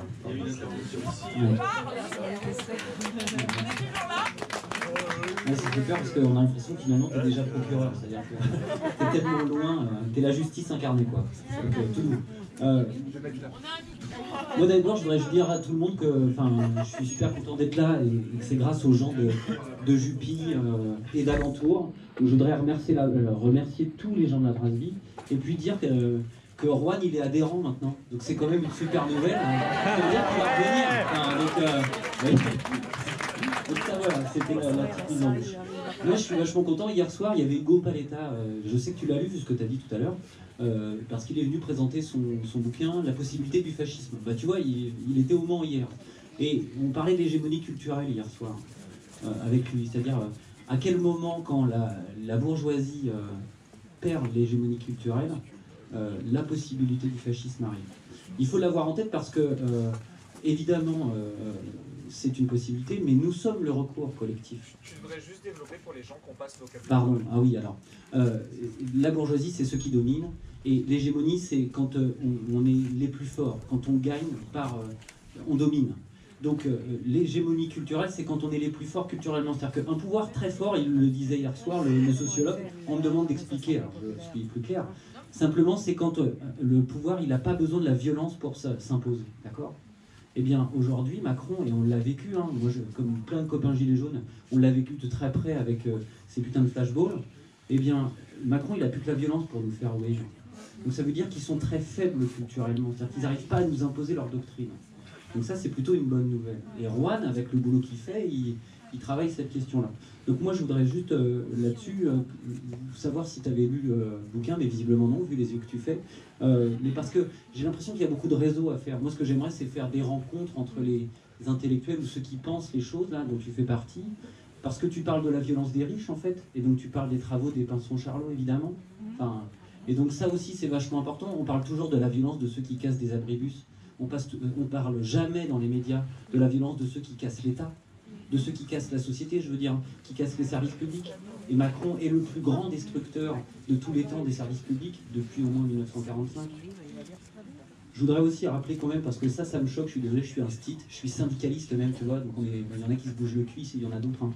Et bien, non, mais moi ça ne me dérange pas de me friter avec lui, hein, au contraire, c'est comme ça qu'on avancera. Mais l'autre pilier de la démocratie rouennaise, tu l'as dit tout à l'heure, bah, c'est l'école quand même. Et Blanquer, moi je le redis tout le temps, hein. Blanquer, c'est le mec qui va appliquer la loi travail et la loi sur la SNCF à l'école. Il est en train de le faire. Et il faut absolument que les gilets jaunes, les citoyens, tout le monde défende l'école publique. C'est pas possible que notre système social fonctionne sans une possibilité d'émancipation par le savoir et par le fait qu'on le donne. Comment ? Il faut expliquer comment Ça va devenir comme une entreprise privée, ça va devenir Vinci en fait. L'école, ce sera Vinci, d'accord? Donc voilà, à mort Vinci et vive l'école publique. Donc je voudrais juste rappeler qu'on a une bataille qui est en ce moment là. Les enseignants sont en train de prendre conscience collectivement que l'école est en train d'être sabordée de l'intérieur. Une petite anecdote, hein, on va avoir une école Espérance Banlieue qui va ouvrir au Mans à la rentrée prochaine. Il y a 2 jours, la réunion de présentation s'est faite au MEDEF du Mans. Vous voyez? Et qui soutient ça? Évidemment, Jean-Michel Blanquer, le ministre d'Éducation nationale. Je voudrais juste savoir si tu connais David Guilbault, qui est un de tes comparses, me semble-t-il, et énarque, qui a écrit La méritocratie. Et non, mais il est côtoie quand même. Enfin, donc, non, c'est pas un reproche. Hein. Il faut des gens comme toi qui. Enfin, tu vois, quand je t'entendais tout à l'heure, je me disais, t'es Néo, t'es dans la matrice, t'es le mec qui a bugué. Tu vois ce que je veux dire? Donc, t'es une de nos chances.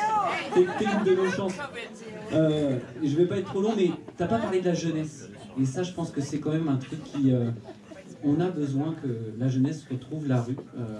Et aujourd'hui, être jeune, c'est super compliqué. Donc je ne sais pas comment on peut tous travailler à faire que la jeunesse, on soit avec elle, pas devant elle, à côté, avec, dans la rue.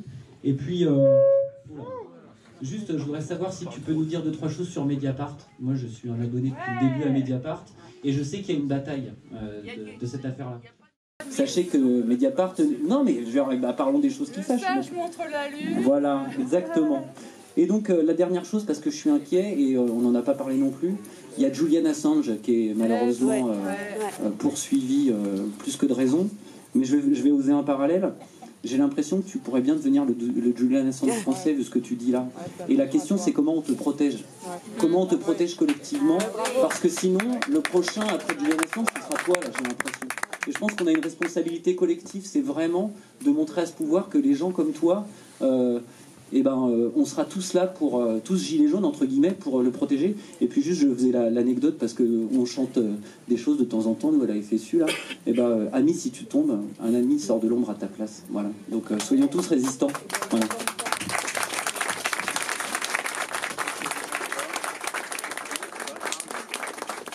Il y avait des gens par là, je crois. Oui, là. Je vois pas, je suis complètement... C'est pas grave. Sur... c'est compliqué. Il y a beaucoup de sujets. Sur Mediapart, pour aller vite, le reproche que je ferai à Mediapart, parce qu'ils ont eu des attaques assez grotesques contre Crépuscule, mais ça c'était juste un pur effet de concurrence bourgeoise. Ils sont vexés que j'ai révélé que Xavier Niel avait des participations dedans. Ils ont décidé de se venger. Il n'y a pas mieux à faire. Bon bah tant pis. De toute façon, ils sont pris de la part de leur lecteur une tôle assez violente. Donc voilà. Donc non, sur Mediapart, ce que je reprocherais à Mediapart, et c'est ce qui explique à mon avis le fait qu'ils n'aient pas du tout tiré les conclusions du formidable journalisme d'enquête qu'ils ont fait sur notamment la Macronie. Éditorialement parlant, en fait, ils n'ont jamais distancé réellement de la Macronie pendant les élections. Pour une raison très simple, c'est que Mediapart pratique un journal de révélation qui ne remet jamais en cause les questions structurelles. Et donc, en gros, on va faire tomber Cahuzac, on va aider à faire tomber Benalla, ou après que Benalla soit tombé, on va s'acharner dessus, mais on ne va pas interroger sur ce qui fait que structurellement ce système est déficient et comment le remettre en question de fond en comble. On fait ce qu'on appelle un journalisme de scandale, de révélation, dans lequel on fait sauter à chaque fois le déviant du système, sans remettre en question le système dans son ensemble. Et donc là, évidemment, moi j'ai une approche beaucoup plus radicale, qui fait qu'on est en opposition quelque part et qui fait que, d'apparence, il y a quelque chose de contradictoire chez eux, c'est qu'ils se mettent à défendre l'ordre existant. Et donc à défendre, en gros, la Macronie contre Crépuscule. Et moi, ce que j'essaie de montrer, c'est qu'en fait, c'est très normal. Ça fait partie, en fait, dès le moment que je commence à toucher aux sources, vraiment, de cette défaillance, je suis sur un registre qui est complètement différent du leur. Ils ne sont pas révolutionnaires, quoi. Ils ne le seront pas. Et d'ailleurs, Edoui Plenel, que je respecte beaucoup comme journaliste, c'est quelqu'un qui est complètement intégré dans le réseau de la Macronie. Alain Min, qui était son protecteur au monde, c'est celui qui a propulsé Emmanuel Macron dans la cooptation des élites parisiennes, dans sa première phase, en gros, d'ascension entre 2002 et 2010. Jean-Pierre Mignard, qui est celui qui a aidé Emmanuel Macron à lever des fonds en Algérie, c'est l'avocat de Mediapart. Xavier Niel, donc, un des actionnaires minoritaires. Alors aujourd'hui, on dit oui, c'est 2%, je sais pas quoi. Il a mis 200 000 euros au début, c'est 15% du capital de départ. C'est-à-dire que sans Xavier Niel, Mediapart n'aurait peut-être pas pu exister, parce que c'est 200 000 euros sur 1,5 million d'euros. Et c'est quelqu'un dont on savait déjà très bien ce qu'il était à l'époque. Et ainsi de suite. Donc en fait, il y a une proximité sociologique aussi très importante. Et j'ai aussi parlé du fait que Laurent Mauduit, qui a pourtant beaucoup critiqué la caste, était marié à la directrice de la communication de Carrefour, donc dont le principal actionnaire est Bernard Arnault, et ainsi de suite. Et tout ça, en fait, ça les a vraiment irrités, parce que, et au lieu de réagir de façon assez mature, qui était de dire, bon, bah, c'est vrai qu'on n'est pas parfait, que comme tout le monde, on a nos propres points aveugles, ils ont essayé de me dévaster. Sauf que, bon, bah, ça n'a pas marché, ça a peut-être révélé quelque chose de leur nature, qui est ce que je viens de dire en introduction. Sur la question de la jeunesse, elle est là, et elle est peut-être pas autant là qu'on l'aurait espéré, tout simplement parce qu'en décembre 2018, il y a eu 3000 arrestations de lycéens. C'est-à-dire qu'au moment où le mouvement lycéen était en train de démarrer, il y a eu littéralement 3000 arrestations arbitraires, avec des images dont vous vous souvenez à Mantes-la-Jolie, humiliantes, qui visaient à faire peur, qui étaient des pures images fascistes, filmées par les policiers eux-mêmes, si je me souviens bien, pour inquiéter et pour montrer, si tu sors, tu prends. Et c'était non seulement empêcher les lycéens de s'unir au mouvement, mais aussi, et en particulier, les personnes qui venaient des quartiers, tout simplement. C'était essayer d'éviter en fait cette agglomération qui aurait pu être décisive pour faire tomber ce régime en décembre. Alors un mal pour un bien, est-ce qu'on était prêt pour proposer quelque chose en décembre? Je pense pas. Est-ce qu'il y avait vraiment notre possibilité de résister à une vague autoritaire qui aurait pris dans la foulée suite avec soit l'armée, soit Marine Le Pen, soit je ne sais quelle autre solution qu'ils auraient trouvée pour essayer de préserver leurs intérêts? Je suis pas sûr. Là, on a eu, et on commence à avoir, et par exemple, cette idée un peu rigolote, que je ne prends pas forcément au sérieux, mais de devenir procureur du tribunal national révolutionnaire, c'est un truc qui m'est venu il y a 2 semaines. C'est à force, justement, de continuer ce travail de rencontre avec des personnes, d'échanges, etc., j'ai fini par me dire, mais bon, qu'est-ce qu'il faut faire? Et naturellement, comme toute personne, m'est venu, qu'est-ce que toi, tu pourrais faire? Et donc, à partir de cet égocentrisme, naît peut-être un début de pensée politique. Et donc je pense que ça, c'est un travail de maturation qui est en train d'être enclenché maintenant. Et c'est bien qu'on prenne du temps. Et si ça nous prendra 5 ans ou 10 ans pour inventer ce modèle, ça nous prendra 5 ans et 10 ans. Par contre, il ne faut pas qu'on s'en tienne là. Et il faut qu'on continue à se mobiliser très brusquement tous les samedis à minima, parce qu'il y a des personnes entre nous qui sont au bord de la rupture. Et les milliers de personnes qu'on a sauvées grâce à ce mouvement des Gilets jaunes, d'une part tout simplement psychiquement, en leur permettant de se rendre compte qu'ils n'étaient pas seuls et qu'il ne fallait pas se tirer une balle, tout simplement, parce qu'ils avaient moins tort que ce qu'on avait voulu leur dire. Il y a aussi maintenant une urgence sociale, avec toutes les personnes d'ailleurs qui ont parfois beaucoup perdu en s'investissant dans ce mouvement, pour lequel il faut qu'on arrache une réponse. Et cette réponse, on l'arrachera que par la rue. Ça en vient à la question de la réforme Blanquer et autres. Moi, j'ai envie de renverser le truc et de dire, mais non, mais si des syndicats ne sont pas en mesure de mettre en place une grève générale, ce qui me semble normal et compréhensible, c'est aux syndicats d'appeler à faire grève et à aller manifester les samedis, et à être présents systématiquement samedi, et que les professeurs ne se mobilisent pas en semaine pour manifester, mais les samedis avec les gilets jaunes. C'est vraiment ça, et que les manifestations se concentrent sur le samedi de façon à ce que toute l'énergie possible et imaginable soit condensée. Ils viennent, mais 1h30. Il y a eu 48 heures de garde à vue avec prise d'ADN. Pourquoi? Pardon? Pourquoi on a pris aux lycéens 48 heures tout simplement pour et ADN pour intimider et empêcher cette jonction des forces qui aurait été fatale pour le pouvoir. C'est aussi simple que ça. C'est une utilisation abusive du pouvoir policier et du pouvoir judiciaire. Depuis quand il y a cette loi? Sur les gardes à vue, c'est de tout temps. C'est-à-dire les 48 heures de garde à vue avec la prélèvement ADN. Oui. Non, pour qui que ce soit. C'est insignifiant que vous soyez lycéen ou à partir de 16 ans, vous avez la majorité pénale. Donc en fait, à partir de 16 ans, vous êtes traité comme... Exactement pareil. Oui, c'est vrai. Et donc sur les syndicats, évidemment, aujourd'hui, les Gilets jaunes se sentent quand même vachement trahis. Pas, je généralise, mais probablement plus... Bon, la CFDT, je pense que plus personne n'attendait grand-chose de la CFDT, mais elle est par la CGT et par l'appel à faire grève pour les routiers le dimanche, le lendemain de l'acte 3 ou 4 au lieu du samedi, qui a été en plus annulé dans la foulée. Parce qu'en fait, c'était vraiment envoyer un doigt d'honneur aux Gilets jaunes en leur disant, vous voyez, on aurait la possibilité de vraiment vous appuyer, parce qu'évidemment, une grève de routiers, ça paralyse le pays, et on ne l'a pas fait, quoi. Et on ne l'a pas fait, et en plus, on le fait pour obtenir des avantages catégoriels. Et donc là, il y a un manque de confiance très très fort. qui fait qu'en gros, je pense qu'il y a une volonté hégémonique, en parlant d'hégémonie de la part des Gilets jaunes pour le 1er mai, qui est de dire maintenant c'est nous qui prenons en charge la mobilisation sociale. C'est nous qui prenons en charge, on ne dépend plus de vous, on n'attend rien de vous.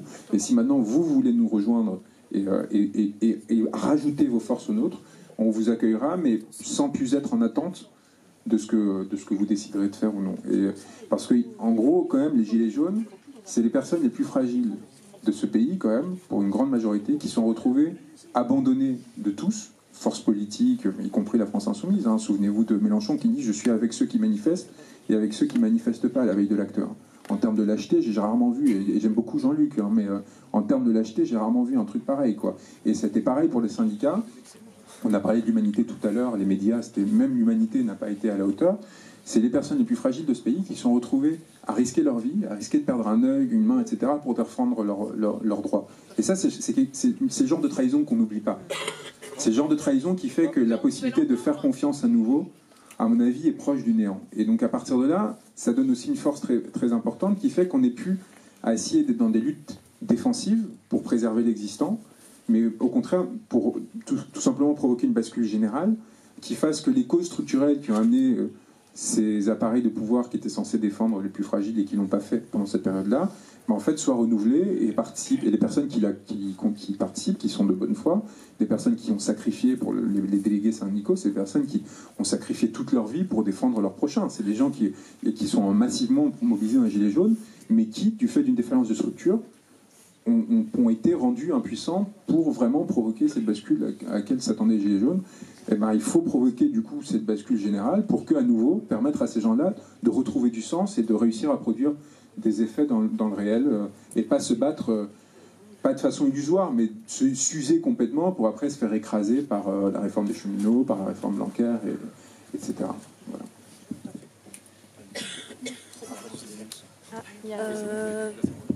Il y a une question. Là, Juan Branco, tout à l'heure, je n'ai pas dit l'humanité n'est pas à la hauteur. N'a pas été au moment où... Au début, oui, c'est ça. Oui, moi j'ai dit au début, à ce moment-là. Et depuis, elle est à la bonne hauteur. Et moi qui dis beaucoup la presse, je peux dire ça, que c'est pour pareil. l'instant... Enfin, moi, le micro ne marche pas. Je suis juste un peu déçue parce que depuis tout à l'heure, il n'y a que des hommes qui parlent.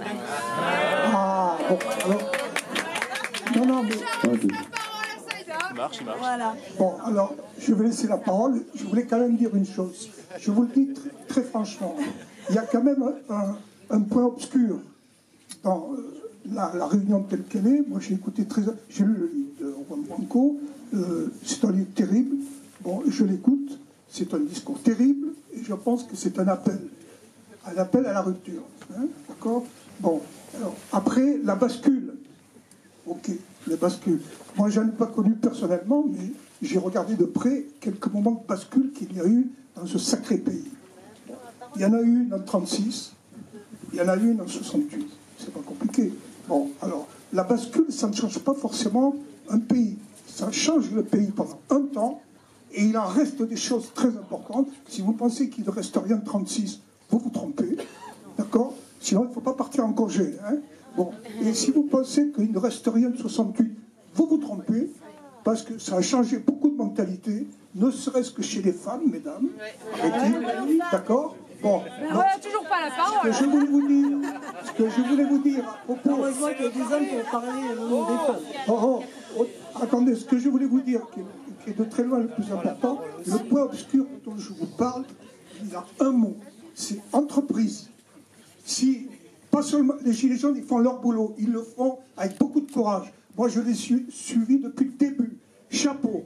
Chapeau les Gilets jaunes. Merci, monsieur. Mais si ce pays il ne pourra pas aller jusqu'au bout de ce que souhaite Juan Branco, c'est qu'il y a un monde qui, à l'heure actuelle, est pétrifié par la menace sur l'emploi.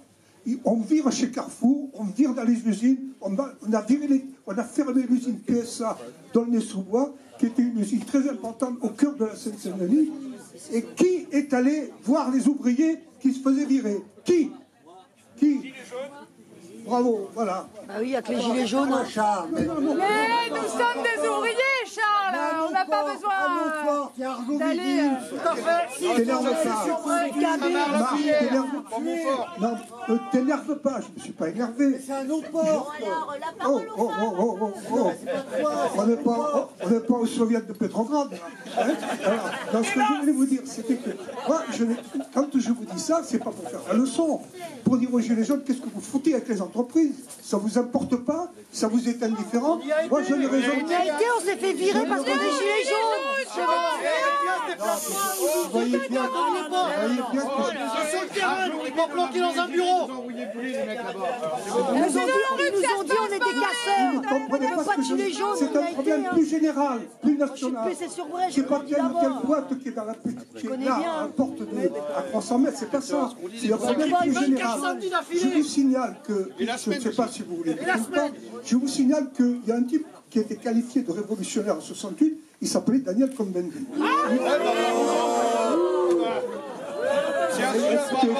Robert Hue aussi, il a été qualifié de révolutionnaire. Allez, dégageons-les. Vous vous trompez sur l'état de l'opinion. Alors, on a dit parole aux femmes. D'accord. Alors moi, avant oui, mais comme on voit rien, je remercie vraiment les organisateurs, je remercie Rouen, parce qu'on est vraiment dans l'ambiance qu'on vit sur les ronds-points, qu'on vit sur la REP, quand on se retrouve avec les gilets jaunes, donc ça reflète bien ce qu'on vit, donc je te remercie. La question que je voulais te poser par rapport, on a parlé des médias, ok, il faut qu'on s'organise. Comment on s'organise pour déjouer justement ce média gouvernemental aujourd'hui, là, maintenant, et aussi comment on se projette. Aujourd'hui, maintenant, quand on va dans tous les samedis, c'est toujours le même scénario, qu'on soit au Mans, qu'on soit à Paris, c'est le même scénario, on se retrouve tous entre nous, on est content de se voir, on a juste une envie, c'est cette transformation sociale pour une égalité sociale, pour vivre dignement, mieux vivre en tout cas sa vie. Donc on se retrouve, on est content de se retrouver, on a l'impression que notre parcours est défini, on sait ce qu'on veut faire et finalement on se fait complètement manipuler par les forces de l'ordre et on se retrouve tabassé, comme samedi dernier on s'est retrouvé place de la République, enfermé, encerclé. Et puis voilà qu'on bombarde, voilà qu'on nous tabasse. Et en même temps, ce qu'on retient, pour ceux qui ne l'ont pas vécu, ce qu'on retient, c'est suicidez-vous. Sauf qu'on n'a pas le vécu de avant. Je déplore fortement ce qui a été dit, mais c'est cette colère, cette colère qui monte. Et hier, Monsieur Macron, notre cher président, en a remis une couche. Et cette colère, elle ne va pas s'atténuer. Donc en termes de médias, comment aujourd'hui on peut déjouer cette manipulation, parce qu'au bout du compte, de samedi à samedi, on va prendre le fait divers, on va se focaliser sur le fait divers, et comment le déjouer sans être dans l'argumentation, c'est eux les méchants. Parce qu'en même temps, j'aime bien quand tu as dit, c'est pas la police, c'est la police gouvernementale. Moi, je suis d'accord avec ça, c'est le gouvernement. La police exécute simplement. Parce qu'au niveau des policiers, on voit bien dans les visages, moi j'ai vu des visages assez graves de policiers, de pères de famille, de mères de famille qui n'avaient pas envie d'aller castagner, qui n'avaient pas envie d'aller taper. C'est une minorité, mais ça existe. Il y a des policiers qui n'ont pas envie, qui sont fatigués, qui n'ont pas envie d'aller taper leurs voisins, qui n'ont pas envie d'aller taper leurs propres frères. Donc la question, comment on peut redonner la vraie image de ce que c'est que le mouvement des Gilets jaunes, qui est pour moi de fait un mouvement d'éducation populaire, qui est de fait pour moi une évidence, un mouvement révolutionnaire, où il se passe plein de choses, de la solidarité, de la fraternité, de l'envie de transformation sociale, de la solidarité. Je l'ai dit, hein, hier, notre cher président nous a mis une couche sur la laïcité, sous-entendant que ça serait la faute des autres, la faute des migrants, la faute des immigrés, et voilà, enfin voilà. Et tout ça en sous-entendant, on sait que le mouvement des Gilets jaunes n'est pas cela, et comment nous pouvons aujourd'hui, avant que tu sois procureur, et on s'organisera pour que tu sois procureur, mais tout de suite, maintenant, comment on s'organise? Merci. Vous avez un vécu sur ce territoire que j'ai pas du tout. Donc ça, c'est quand même déjà mon premier préambule, ma première réponse. Vous savez beaucoup mieux que moi quels sont les points forts et les points faibles aujourd'hui de la mobilisation, du pouvoir qui vous fait face, etc. Pour ce qui est de Paris, moi je pense qu'il faut quand même se rappeler une chose, hein, c'est qu'ils ont beaucoup de moyens, beaucoup de moyens financiers pour payer des gens pour les défendre, moyens aussi de répression, tout simplement d'armes plus ou moins violentes. Mais il y a quelque chose qui leur manque fondamentalement, et ça s'était vu principalement à l'acte 3. À l'acte 3, vous avez quand même des milliers de personnes, voire des dizaines de milliers de personnes qui sont sorties dans la rue, alors qu'on annonçait qu'il allait y avoir des morts, vous vous souvenez, que des gens venaient pour tuer, et du coup que la police allait réagir à l'avenant. Dizaines de milliers de personnes qui sont venues prendre le risque de perdre leur vie pour défendre une idée. D'accord ? Et ils y sont allés à main nue. On y allait à corps nus, avec notre chair. Et on n'avait que notre chair contre ces personnes-là. Et en face de quoi, qu'est-ce qu'il y avait ? Il y avait, d'accord, la force policière, donc les personnes payées, mais derrière ça, qu'est-ce qu'il y avait ? Il y avait un hélicoptère. C'est-à-dire qu'ils avaient prépositionné un hélicoptère pour évacuer Macron dans le cas où ça tournerait mal. Donc vous avez d'un côté des personnes qui, sans aucun moyen, étaient prêtes à perdre leur vie pour défendre une idée, et de l'autre, une personne qui, à la moindre difficulté, au moindre risque à prendre, était prêt à partir. Et cette force, ce courage-là qu'on a, c'est notre plus grande arme, et c'est ce qu'ils font qu'on leur montre samedi après samedi.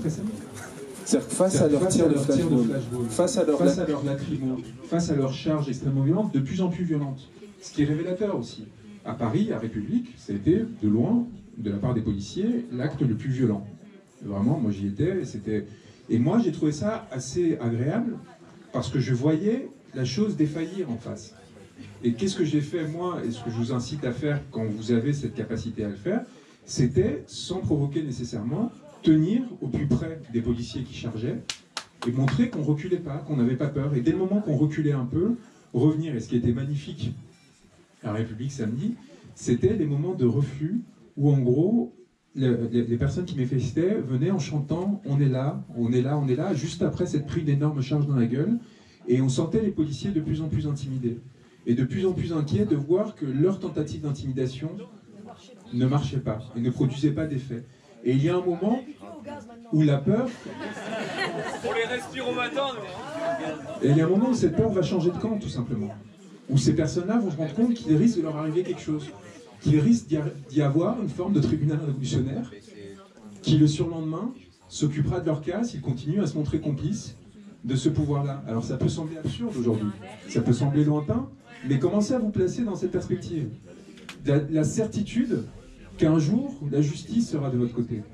Et que l'histoire, c'est pas l'histoire qui rendra justice dans un siècle ou deux, on va pas la jouer martyrologie communarde, hein.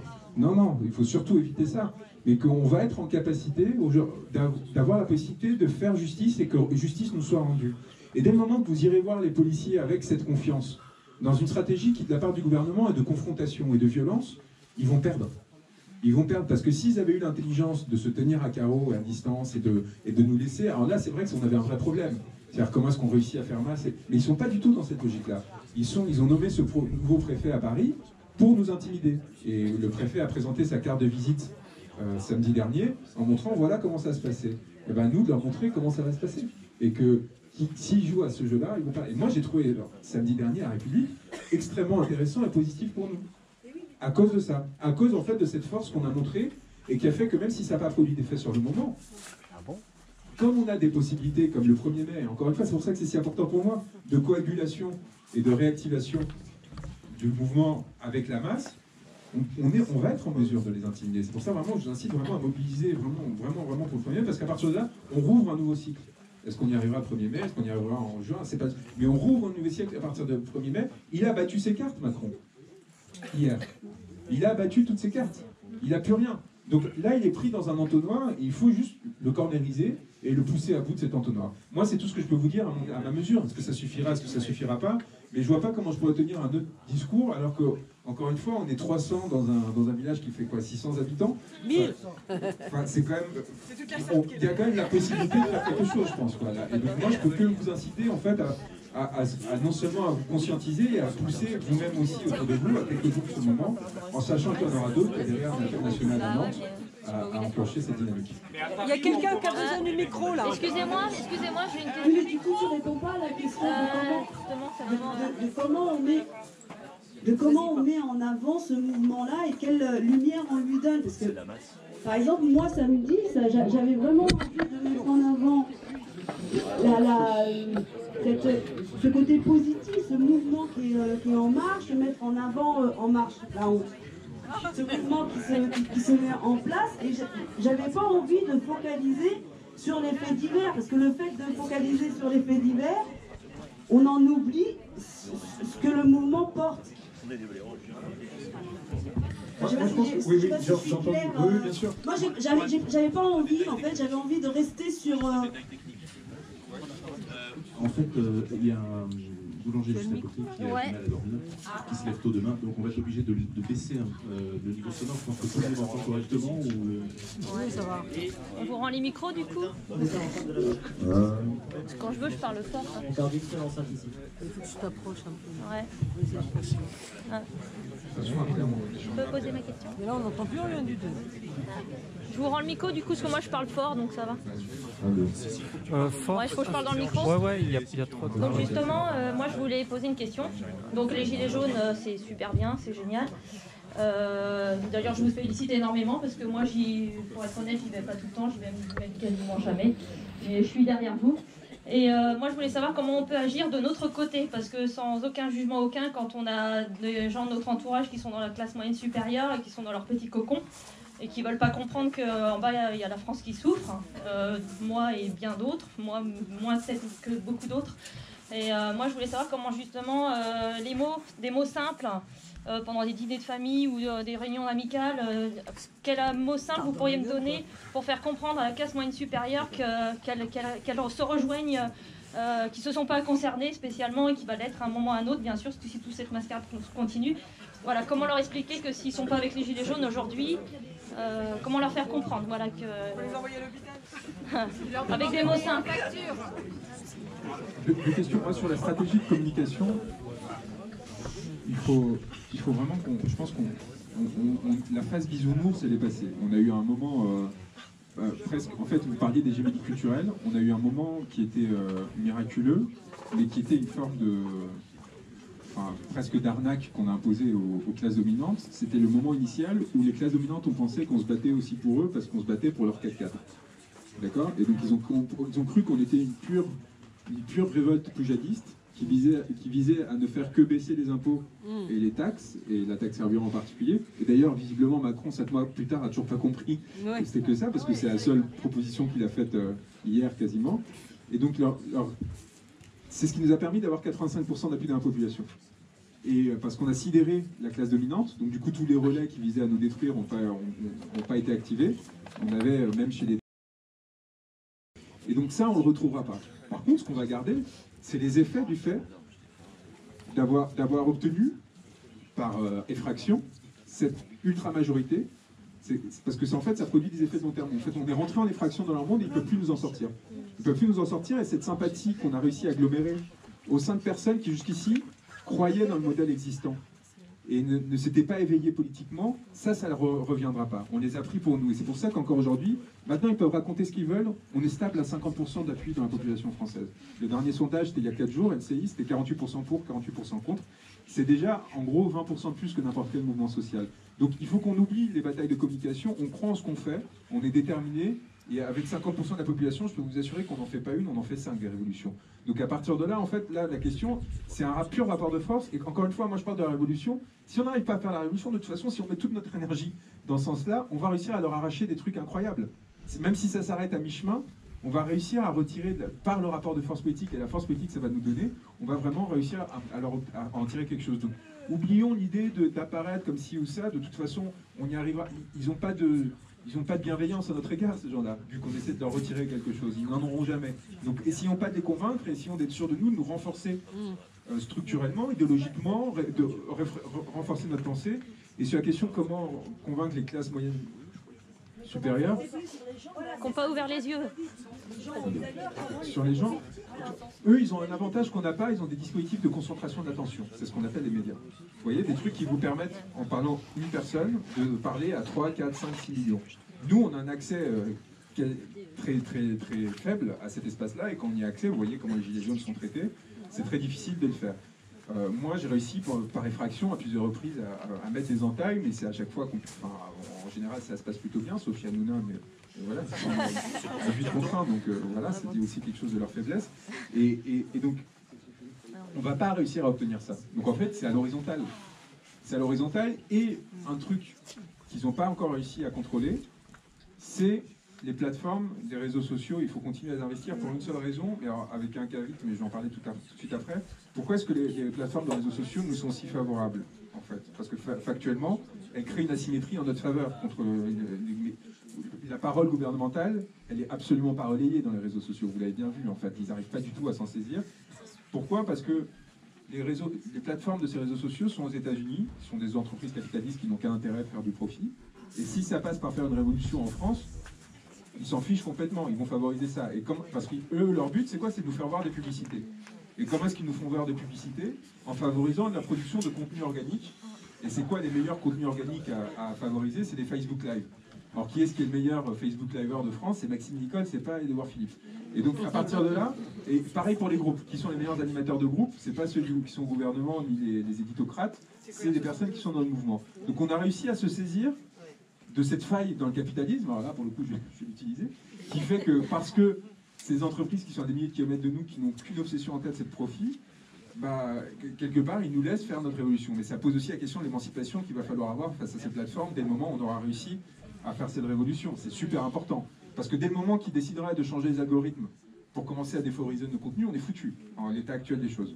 On est foutu, on va se faire complètement écraser. Donc on a une faille spatio-temporelle là, de quelques semaines, quelques mois, on ne sait pas. Il faut vraiment en profiter à mort avant que ça se retourne contre nous. Et voilà, parce que l'accès aux médias mainstream, de toute façon, à l'usure, on peut les avoir.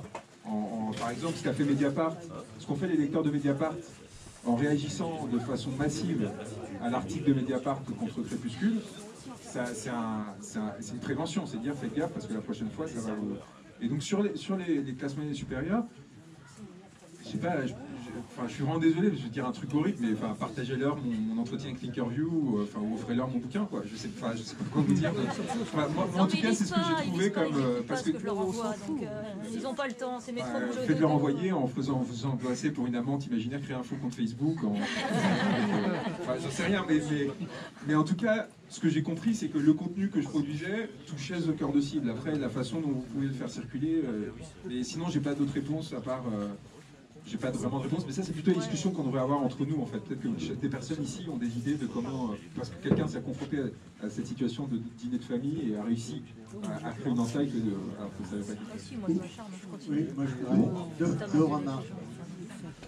Je voudrais deux remarques. Je suis un peu choqué par ton approche tout à l'heure sur toi-même tu as mis la CFDT de côté sur ton information, mais la trahison du mouvement syndical. Je ne partage pas du tout. Je ne partage pas du tout. Moi j'ai des interrogations sur l'attitude, notamment, je dis franchement, de la CGT, de son hésitation, ça me pose des questions. Bien. Mais en même temps, c'est beaucoup plus compliqué que ça. Je vous donne deux exemples. À nos portes, parce qu'on parle en général, attendez, à nos portes, c'est à 25-30 km d'ici, Arjowiggins, une entreprise qui avait tout pour vivre, pour liquide, pour des raisons de déplacement de capital vers d'autres solutions. Un délégué syndical s'est suicidé il y a 48 heures. Mais ces gens-là, c'est par rapport à la question de l'hégémonie. En même temps, c'est terrible, parce que ces hommes et ces femmes qui croient à leur entreprise, quand ils croient à leur entreprise, pas à leur patron, à leur boulot, à ce qu'ils ont, à leur vie, à un bassin de vie où il n'y a rien d'autre autour. Quand on regarde ce qui s'est passé, c'est terrifiant. Quelque part, ils se sont laissés emmener à l'abattoir. Il ne se passe rien à baisser sur moi. Il y a des gens qui se battent, il y a des gens qui essayent. mais il ne se passe rien. Les syndicats, enfin, notamment la CGT, la FILPAC, l'Union départementale, ça a été repris par quelques personnes, ont lancé l'idée sur la responsabilité de l'État, parce qu'il n'y a pas que le grand patron, hein, il y a une responsabilité de l'État qui était engagée, sur le fait qu'on devrait avoir pour le moins une nationalisation de tutelle provisoire, le temps de reconstituer les conditions financières du redémarrage du pays. Personne, quand je dis personne, quelques-uns, ça ne mobilise pas les salariés aujourd'hui. Donc l'hégémonie dominante, elle a encore, ça va, elle a encore du terrain. Hein. C'est terrible, mais elle a encore du terrain. C'est pas aussi simple. Deuxièmement, la trahison, moi ce qui me pose question, c'est pas moi les gilets jaunes, les syndicats vous nous avez trahis, et moi j'ai des amis syndicalistes qui me disent, dis donc, sur le code du travail ou la bataille, on disait des cheminots, attendez, ils se sont battus comme des lions les cheminots. Ils se sont fait battre, mais ils se sont battus comme des lions. On ne mesure pas ce qui s'est passé. Parce que les mêmes médias dont tu parles qui jouent contre, ils ont aussi tu ce qui se passait. Bon, moi j'ai des gars syndicalistes qui me disent oui d'accord, mais tes copains gilets jaunes, ils n'étaient pas à nos côtés. Ben alors on peut se regarder en chien de faïence comme ça, c'est pas comme ça, c'est pas moi tu m'as trahi, toi tu m'as trahi, mais c'est comment au contraire, comment on crée des liens, comment on dépasse les préventions des uns vers les autres, et comment on tisse au contraire pour être plus forts ensemble, mais pas en commençant à se lancer, ils ont trahi, ils n'ont pas trahi. Ça me pose vraiment une question de fond, cette façon de poser les problèmes. Parce que les syndicats, attendez, il faut bien avoir en tête que les syndicats, moi j'ai travaillé dans les grandes entreprises à une époque, on n'en est plus là, parce que le capitalisme il s'est réorganisé, les grandes concentrations ouvrières, elles n'existent plus. Donc les syndicats eux-mêmes, ils sont en difficulté. Bon, donc c'est pas qu'ils n'ont pas voulu, c'est qu'il y a une culture, c'est pas qu'ils n'ont pas voulu, c'est qu'il y a aussi une culture. Enfin, les déclarations de Martinez, elles étaient claires, hein, désolé. Hein. Je vais rebondir. Allô ? Ouais. Je vais rebondir sur les deux personnes qui ont parlé par rapport au syndicat. Je suis un gilet jaune et j'ai un peu de mal à entendre votre discours, puisque les gilets jaunes ne sont pas campant uniquement sur des ronds-points. On a été aidé Arjo, on a été aidé CKB, on a aidé les profs à la loi Blanquer. On est un peu partout en fait. Et on est avec nos gilets jaunes. Aujourd'hui, on n'a pas le droit de dire que les gilets jaunes sont uniquement dans leur sens et pas dans... Non, mais c'est un peu ce que j'entends. Alors, non, mais attends, laisse-moi finir. Non, mais pas toi. Ce n'est pas ce que j'ai dit, ce n'est pas celui derrière. Voilà. C'était pas toi, c'était monsieur derrière. Oui, en plus. Donc, non, c'est pas toi, n'aie pas peur. Donc, la deuxième chose, c'est que nous, on n'a pas voulu des syndicats au départ. On voulait que le mouvement des Gilets jaunes soit assis. Maintenant, on a aidé les syndicats dans toutes les luttes qu'il y a pu y avoir, les retraites, etc., depuis quelques mois, et les hôpitaux et autres. Aujourd'hui, ce qu'on demande, et je crois que c'est légitime, c'est aux syndicats de venir nous aider. Pourquoi ? Parce qu'on a un deuxième tome à tourner, une deuxième page. Macron a parlé, on l'a entendu, tous, on est tous dans la même merde. Et donc tous ensemble, il faut qu'on y arrive le samedi, tous les samedis, tout le monde dans la rue. Voilà.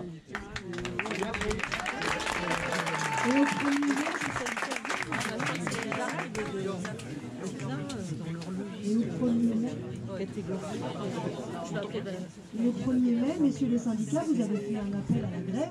Vous commencez à 10h30, mais ce qui serait bien, c'est qu'à midi et demi, vous ne partiez pas. La grève, c'est toute la journée.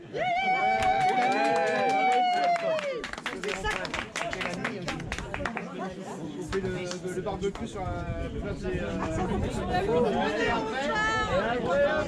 L'apéro, il est passé. On l'a vu au moment de 11. Oui, c'est bien. Je vais prendre la parole. J'ai la parole. Moi je trouve que c'est hyper important au jour d'aujourd'hui de rêver le monde de demain. C'est bien de faire une lutte, de dire contre, mais il faut surtout réussir à dire pour. Qu'est-ce qu'on veut pour demain? Et je suis effrayé de voir à quel point les gens, les gens sont, certaines personnes encore aujourd'hui, qu'importe la classe d'ailleurs, sociale de l'Algérie, n'arrivent pas à imaginer Macron. Ils arrivent encore à voir Macron au bout de 5 ans. Ils se disent, bah, si dans 5 ans il sera encore là, et puis il touchera encore des sous après. Et je leur dis, mais est-ce que c'est ce que tu veux? Bah non, mais... Donc soyons vraiment utopistes. Chaque jour, on ne sait pas de quoi demain sera fait. Et c'est en pariant sur ce qu'on a envie vraiment au fond de nous qu'on peut y arriver. Et s'unir, de voir quelque chose de beau, c'est important. J'en profite parce que j'ai vu que les gens parlaient à peu près 15 minutes quand ils avaient le micro. Alors dans les utopies, j'en profite pour dire que quitte à se réunir aux manifestations des Gilets jaunes, pour l'avoir fait, pour avoir fait d'autres manifs, on est nombreux, mais tellement plus nombreux que les flics, tellement.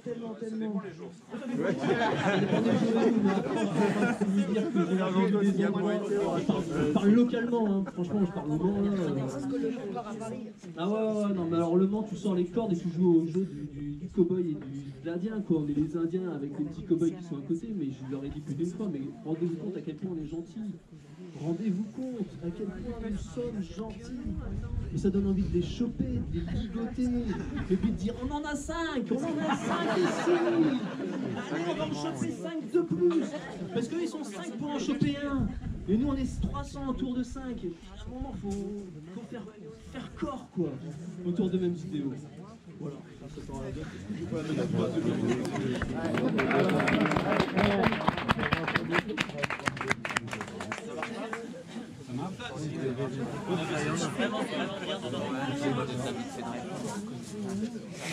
Je rebondis donc du coup,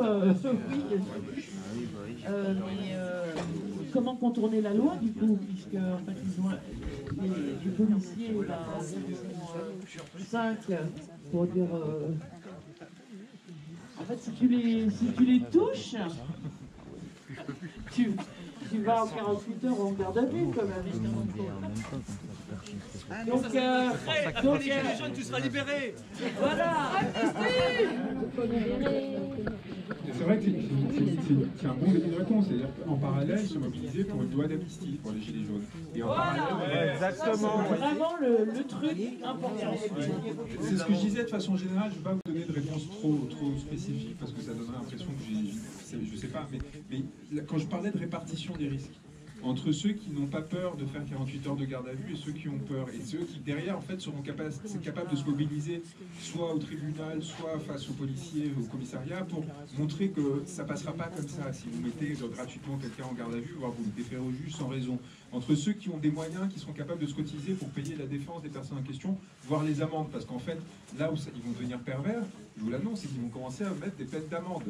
Ils ont compris qu'en fait, pour beaucoup de personnes, faire 3 mois de prison, c'était relativement pas grave par rapport à ce qui pouvait se passer dans ce pays, et que de toute façon, c'est difficile de mettre de la prison ferme, sauf si vous avez vraiment fait quelque chose d'important, à tous les sens du terme, hein, pas forcément grave criminellement, mais important, et que une peine de prison avec sursis, pour beaucoup de personnes, c'est pas si grave que ça, parce qu'on se souviendra que cette peine aura été liée à un mouvement qui était légitime et qui était apprécié des Français. Et ça aussi, c'est pour ça, là pour le coup, vous parlez d'hégémonie culturelle. La valeur, la force du système pénal, c'est le stigmate qu'il appose sur les citoyens et la peur du stigmate. Que ce soit symboliquement parlant, c'est-à-dire la peur de se faire ostraciser parce qu'on a été condamné, qu'on passe pour un délinquant, mais aussi le stigmate réel avec le fait de ne pas trouver d'emploi, etc. Je peux vous assurer que les peines qui auront été appliquées aux Gilets jaunes pendant cette période, mais elles ne seront jamais regardées comme des peines normales. Jamais. C'est-à-dire que l'histoire, là pour le coup, l'histoire va faire sa fonction, va jouer son rôle très rapidement de réhabilitation de tous ceux qui seront confrontés à cette répression alors qu'ils étaient porteurs d'idées nobles, qui sont reconnus comme tels, parce qu'on parle de 48% de soutien du mouvement, c'est y compris les personnes qui soutiennent les modalités de mobilisation. On ne parle pas de la sympathie aux idées, qui elle est ultra majoritaire. Et donc dès que vous réussissez à désactiver même partiellement ce stigmate qui est censé accompagner la peine, et qui est le plus grand facteur en fait d'efficacité du système répressif actuel, vous êtes déjà en train de renverser le système. Donc réfléchir à comment est-ce que vous pouvez encore plus renverser symboliquement ce pouvoir, encore plus faire que l'appareil judiciaire sera ridiculisé s'il suit les instructions que donne le gouvernement à ses procureurs en essayant de porter des peines lourdes. Et ça peut passer par la dérision aussi, pas seulement par la critique, l'attaque, mais tout simplement en leur disant mais vous êtes tellement naze de participer, de vous rendre complice de ce gouvernement en appliquant des peines de prison ferme à des gens qui ont essayé de défendre leurs droits. Vous vous rendez compte à quel point c'est ridicule. Faire sentir en fait cette honte à tous ceux qui se rendront complices de cette répression en cours aujourd'hui. Je pense que ça joue un rôle important et se mobiliser, là encore, collectivement pour les dénigrer, pour les dégrader symboliquement, pour éventuellement... et il y a 1000 façons de faire. Moi, j'appelle beaucoup à chaque fois, là où il y a des villes avec des préfectures, c'est pour rejoindre la question de Julian Assange, qui est de faire des pochoirs et taguer le visage de Julian Assange sur la sous-préfecture, essayer de le faire discrètement de façon à ne pas vous faire voler, et surtout essayer d'être suffisamment nombreux pour que s'il y en a un qui se fasse choper, le lendemain, il y en a quand même un qui va aller retaguer le pochoir, et un autre le troisième, et un autre le quatrième. On va voir combien de temps ils tiennent à condamner des personnes parce qu'ils auront, je vous dis Julian Assange là parce que pour le coup c'est une façon de joindre les deux combats, mais ça peut être n'importe quelle revendication, mais jouez de l'usure, soyez plus intelligents qu'eux. Vous avez beaucoup de personnes autour de vous qui sont prêts à prendre des risques. Je parle du 1er mai, sur le 1er mai il y a un événement sur Facebook qui s'appelle Paris, capitale de l'émeute. En soi, participer à cet événement, c'est passible de sanctions pénales. Vous savez combien de personnes ont décidé ils ont indiqué qu'ils étaient intéressés ou participants? 12 000. Alors qu'il y a des personnes qui se retrouvent en garde à vue, voire déférées, pour avoir mis un commentaire dans lequel ils étaient ambigus avec les ventes. Vous pensez que l'appareil judiciaire actuel est capable de poursuivre les 12 000 personnes qui sont montrées Non, la masse vous protège. C'est la même chose en manifestation, c'est la même chose. Il faut, et c'est pour ça que je dis à ceux qui ne peuvent pas prendre de risques par rapport à l'appareil judiciaire, par rapport à la répression ou autre, soyez quand même là. Soyez quand même là parce qu'en fait, vous protégerez par votre seule présence. Ça, c'est super important. Et qu'ils sentent que ce sont eux qui sont seuls. De la même façon qu'à République, ils ont fini par sentir que c'était eux qui étaient seuls à un moment. Et qui sentent que nous avons le courage de nos idées, que nous sommes prêts à nous imposer. Et là, c'est ma partition personnelle que je vais jouer. C'est quand j'irai dans la manif, l'idée que comme moi, avec Maxime et quelques autres, on a une visibilité un peu accrue par rapport à la moyenne, on a senti que les policiers nous reconnaissaient. Et bien, on est allé d'autant plus au contact. Pour leur montrer, voilà, nous... Vous, les vôtres, ont des hélicoptères, des je sais pas quoi, nous on est là. Nous on est là et donc on n'est pas là pour prendre place. On est là parce qu'on fait partie d'un mouvement où s'il y en a un qui tombe, il y en a un autre qui prendra le relais derrière. Et si vous voulez nous faire tomber, alors que vous êtes en train de vous faire envoyer au sacrifice, en gros, par vos chefs, c'est peut-être qu'il y a une dysfonction qui fait que peut-être que vous aurez vous poser la question de passer de l'autre côté ou de laisser passer ceux qui en effet sont courageux et en effet portent des valeurs que vous êtes censés défendre. Bah, des petites choses d'usure comme ça, pareil. Si vous arrivez à faire rendre visible, même ponctuellement, une figure locale, quelqu'un qui soit un peu plus reconnaissable, que cette personne a le courage d'être particulièrement présente, sans être agressive, sans être violente, mais juste de montrer qu'elle n'a pas peur, qu'elle n'est pas intimidée, des choses comme ça. Enfin, en fait, ça peut produire des effets qui sont... Alors, il faut que vous la choisissiez bien, hein, parce que si derrière, elle commence à prendre la tête... Et donc voilà. Et juste sur Julian Assange, j'ai pas répondu. Il est en prison, il a l'isolement, il a une audience d'extradition le 2 mai. Il n'a toujours pas vu son avocat. Il va pouvoir voir son avocate londonienne la veille seulement, le 1er mai. Donc c'est dire hein, comment le système de justice anglais défend ses droits. Et du coup, avec Maxime, on a décidé, j'en ai parlé parce qu'il a parlé au téléphone une fois avec, en gros, quelqu'un de sa famille, et il a parlé à personne d'autre, on arrive à échanger, enfin, il y a un système de communication indirect. Et j'ai parlé avec l'équipe de Londres, et en fait, on a mis en place avec Maxime Nicole un bus qui va partir de Paris le soir du 1er mai, pour aller à Londres, et qui va, pour qu'on soit suffisamment nombreux le matin du 2 mai, au moment où aura lieu son audience d'extradition, pour montrer que non seulement on se bat pour nos idées, mais on se bat pour quelque chose peut-être de plus universel. Alors pas tout le monde va pouvoir venir parce que ça coûte 62 € l'aller-retour. On s'est débrouillé pour pas avoir à rester sur place.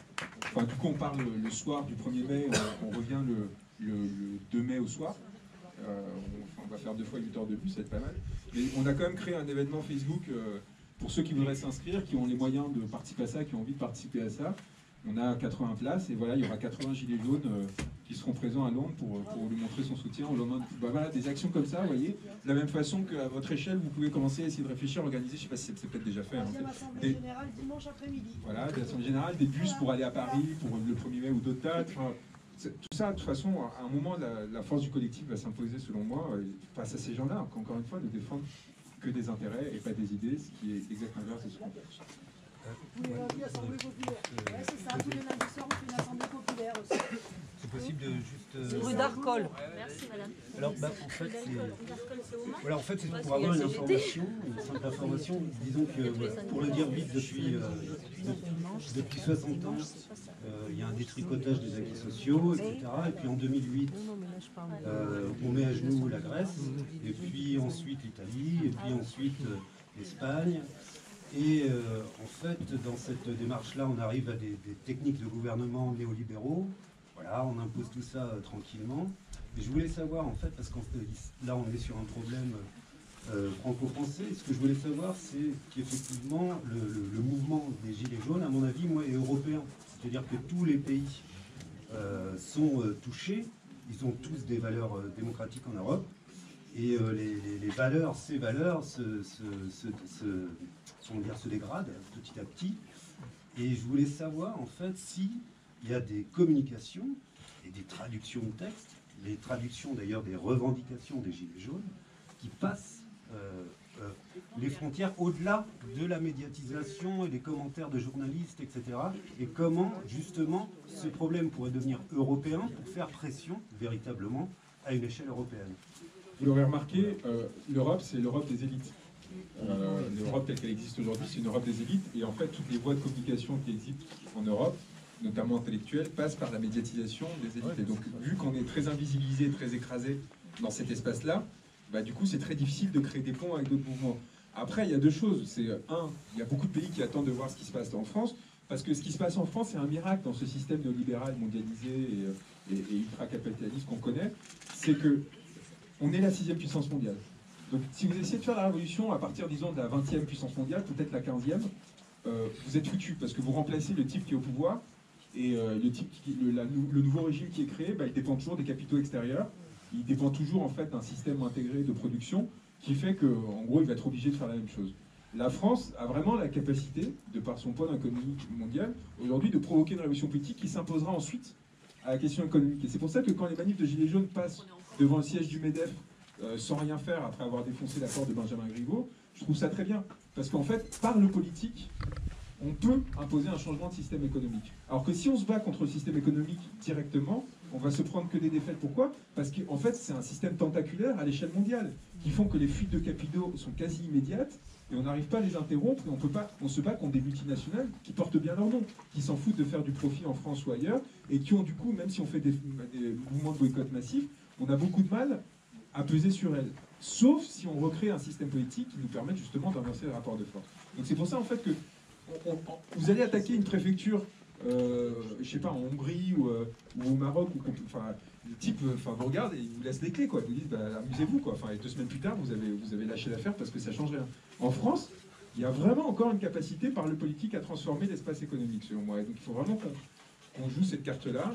Et sur la question donc, internationale, il y a peu de pays qui puissent faire émerger un mouvement social où les plus fragiles et les plus isolés de la société se disent « moi aussi j'ai droit à la parole ». Et ça, je pense que c'est un acquis de la Révolution française au sens idéologique du terme, de la devise liberté, égalité, fraternité. Que les plus fragiles, les plus isolés, les plus écrasés d'une société se disent « moi j'ai le droit de me lever », et pas seulement pour quémander quelque chose, mais pour exiger le droit à l'égalité, à la dignité et à pouvoir parler en face à face avec la personne la plus haut placée de cette société, ça c'est quelque chose d'unique. Je pense que c'est le fruit justement de cette spécificité de cette société française extraordinaire. Et je pense que là en fait, c'est là aussi, c'est pour ça que ça se passe ici, quoi. Et je pense vraiment que si ça se passe ici et que ça peut donner quelque chose, c'est parce qu'on est plus fidèle qu'eux aux valeurs qui ont fondé notre pays. Et en fait, on a cette force-là. Ce qu'on défend, c'est ce qu'ils sont censés défendre et qu'ils ne défendent pas. Et cette force-là, du coup, on l'a aussi face aux policiers, face à tous les fonctionnaires, toutes les personnes qui travaillent pour eux. C'est de leur dire, mais la légitimité, elle n'est pas chez ceux qui vous dirigent, elle est chez nous. Parce que ce qu'on revendique, en fait, c'est de revenir aux bases des valeurs de notre pays et de cette République qu'on a créée par nous-mêmes. Si on a foutu Griveaux dans son hôtel particulier pour qu'il porte la parole au nom de l'ensemble du pays, c'est pour sortir des aristos, c'est pas pour qu'il se comporte comme un aristo. C'est pour retrouver le droit à la parole nous-mêmes. Donc s'il faut défoncer sa porte pour lui dire, ça appartient au peuple, pas à toi, arrête de te comporter comme un marquis, le nouveau marquis de je sais pas quoi, bah, c'est légitime. C'est légitime parce qu'encore une fois, son pouvoir, il le tient de nous. Il le tient de cette République qu'on a fondée à travers quoi? À travers un sacrifice de sang. Parce que la Révolution française, ça a coûté du sang, mais les guerres révolutionnaires aussi ont coûté beaucoup de vies. Et toutes les guerres qui ont été menées depuis, il y en a certaines qui ont été instrumentalisées par l'oligarchie et l'époque et les dominants, mais il y en a certaines aussi qui ont été, ça a été notre sacrifice pour justement avoir cette souveraineté, cette indépendance. Et bien ça, on peut leur envoyer à la gueule et leur dire, voilà, on s'est battu pour ça et c'est à nous. Et ça, vous arrêterez de nous l'arracher. Et donc là, cette force-là, très forte en fait, et qui en plus correspond parfaitement à ce que demandent les Gilets jaunes, c'est-à-dire une démocratisation. On n'est pas des groupes de factieux qui viennent s'accaparer le pouvoir. On est là pour demander une redistribution du pouvoir plus forte qu'avant. Et c'est la force des Gilets jaunes, que ce soit le référendum d'initiative citoyenne, les mandats révocatoires à constituants. On dit, vous arrêtez de capter le pouvoir, on redistribue. Ils ne peuvent rien nous opposer à ça. Comment est-ce que vous voulez qu'ils s'opposent à ça? Ils se retrouvent à faire des pantalonnades comme Macron hier en disant « Ah oui, le vote blanc, je veux pas. Pourquoi? Parce que blanc, c'est personne. » Enfin, j'ai même plus ces dit comme... Mais vous vous rendez compte le niveau de...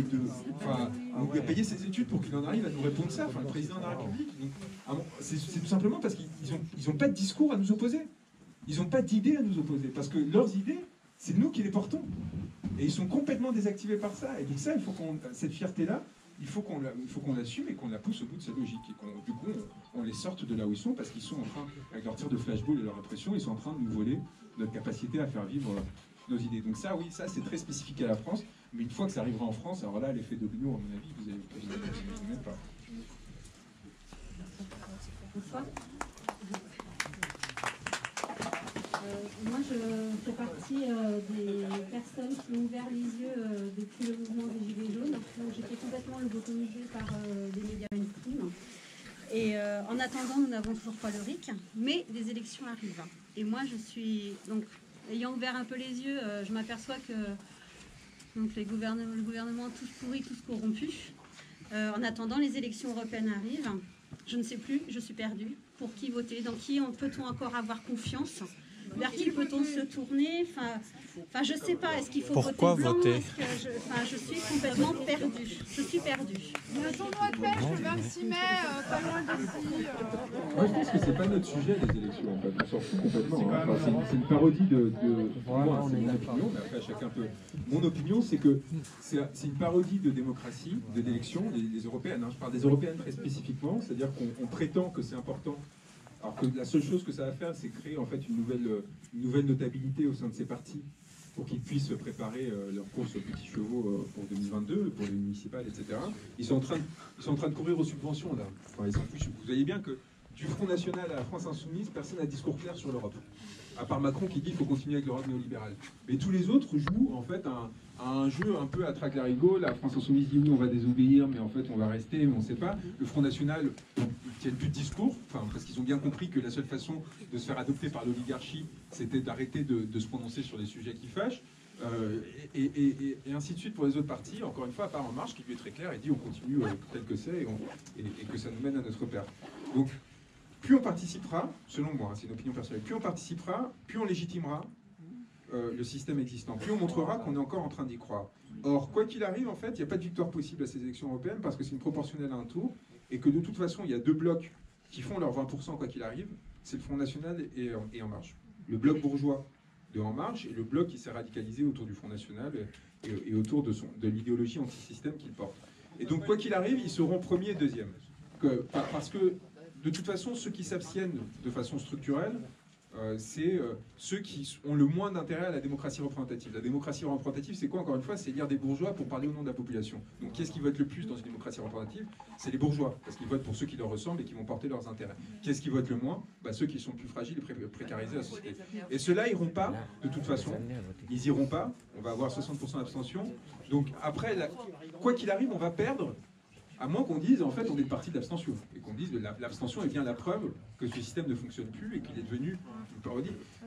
Un deuxième point par rapport à ça.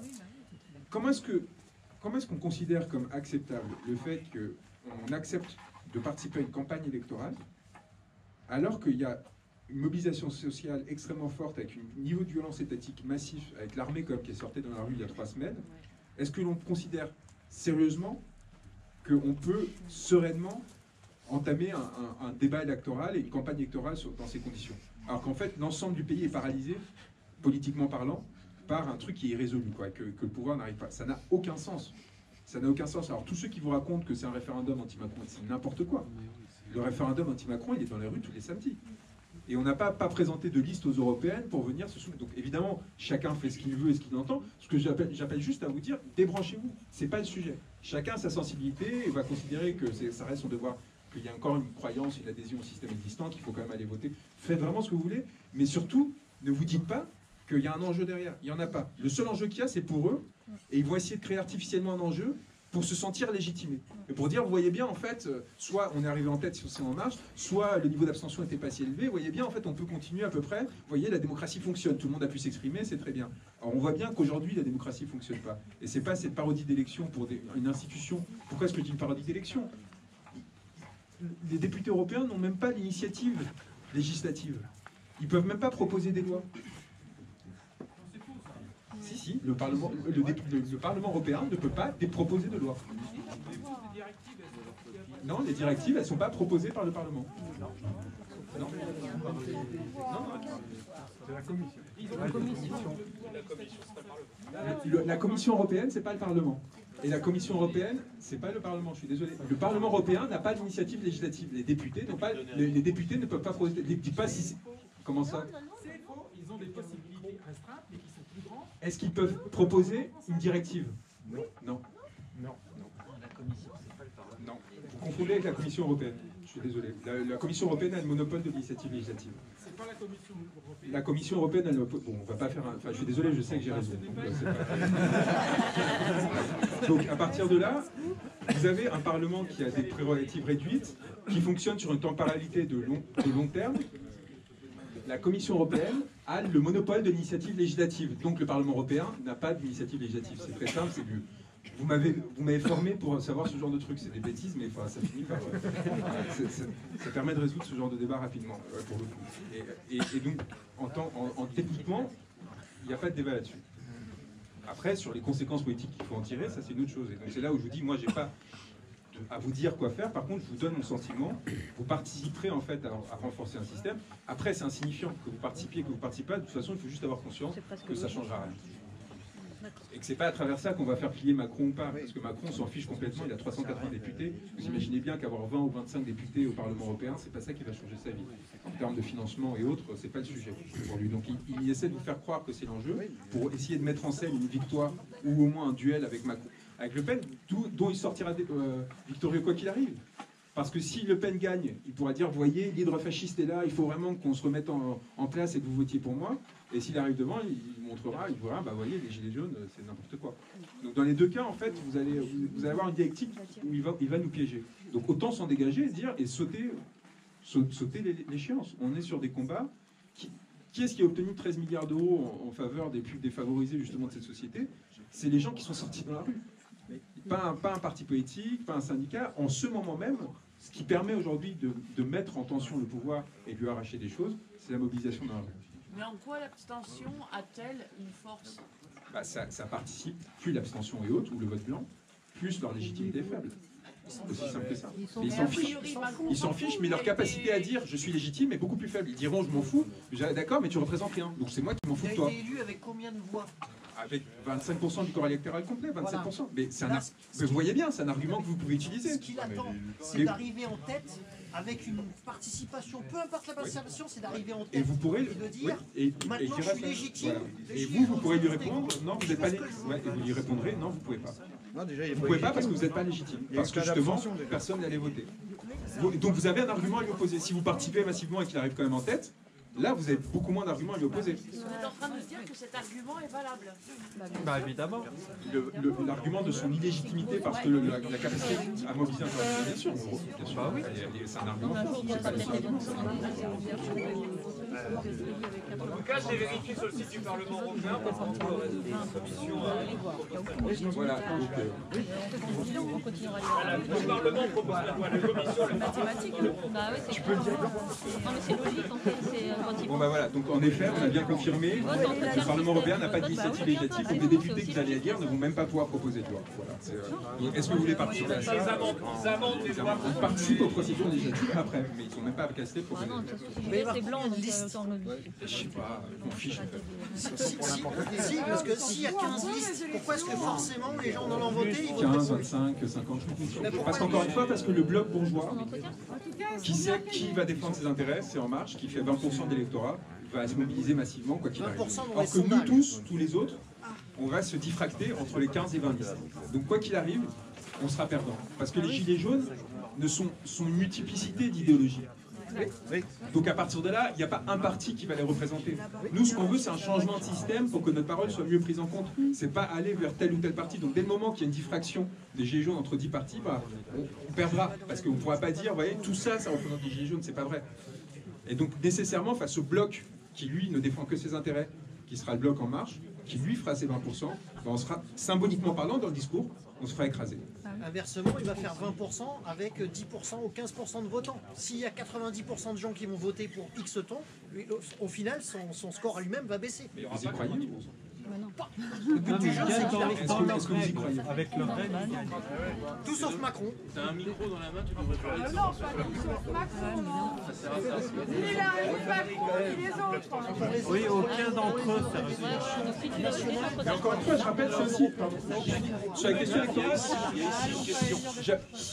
j'ai l'impression vraiment que le mouvement des Gilets jaunes, c'est un appel à sortir quand même partiellement, au moins, de cette démocratie représentative où on va dépendre de ces gens-là pour porter nos idées. Et on va être capable de porter nos idées directement. Donc on est quand même en rupture avec ce système électoral où en gros on va voter tous les X temps et après ils font comme ils veulent, quoi. Il y a un moment aussi, cette reprise de parole, elle doit passer, selon moi encore une fois, par une désolidarisation du système électoral tel qu'il existe aujourd'hui. Surtout à des échéances où il n'y a pas d'enjeu. On verra au municipal, on verra quel est le contexte politique, on verra si en effet les espoirs de véritables ruptures sont abandonnés, qu'il faut se réorganiser différemment. On verra comment. Mais là, aux européennes, là, j'invite juste à passer outre, en gros. Mais bon, après, encore une fois. Si voter, changer les choses, c'est pas grave, quoi. Si vous préférez voter, allez voter. On va pas se lâcher là-dessus. Non, mais je veux dire, ne nous usons pas sur ce sujet parce qu'on fait leur jeu en se demandant est-ce que c'est important. Voilà, chacun fait comme il veut. De toute façon, ça ne changera rien. Par contre, en national, vous le pensez comment en Sacha, on verra. Sacha veut prendre la parole depuis un petit moment déjà. Bonsoir, moi je suis Gilets jaunes et du coup je voulais revenir un peu sur certains points, notamment en fait par rapport aux syndicats, parce que j'entendais un peu ce vous, nous que j'exècre. Moi, pour moi, il n'y a pas de vous, nous en fait. Dans les Gilets jaunes, il y a plein de syndiqués, il y a plein de gens syndiqués qui ont jeté leur carte. En fait, moi ce que je pense, c'est l'émergence du mouvement des Gilets jaunes, c'est aussi parce que justement les directions syndicales, et pas les syndicats, les directions syndicales, elles ont trahi le mouvement social qu'elles avaient l'habitude d'encadrer.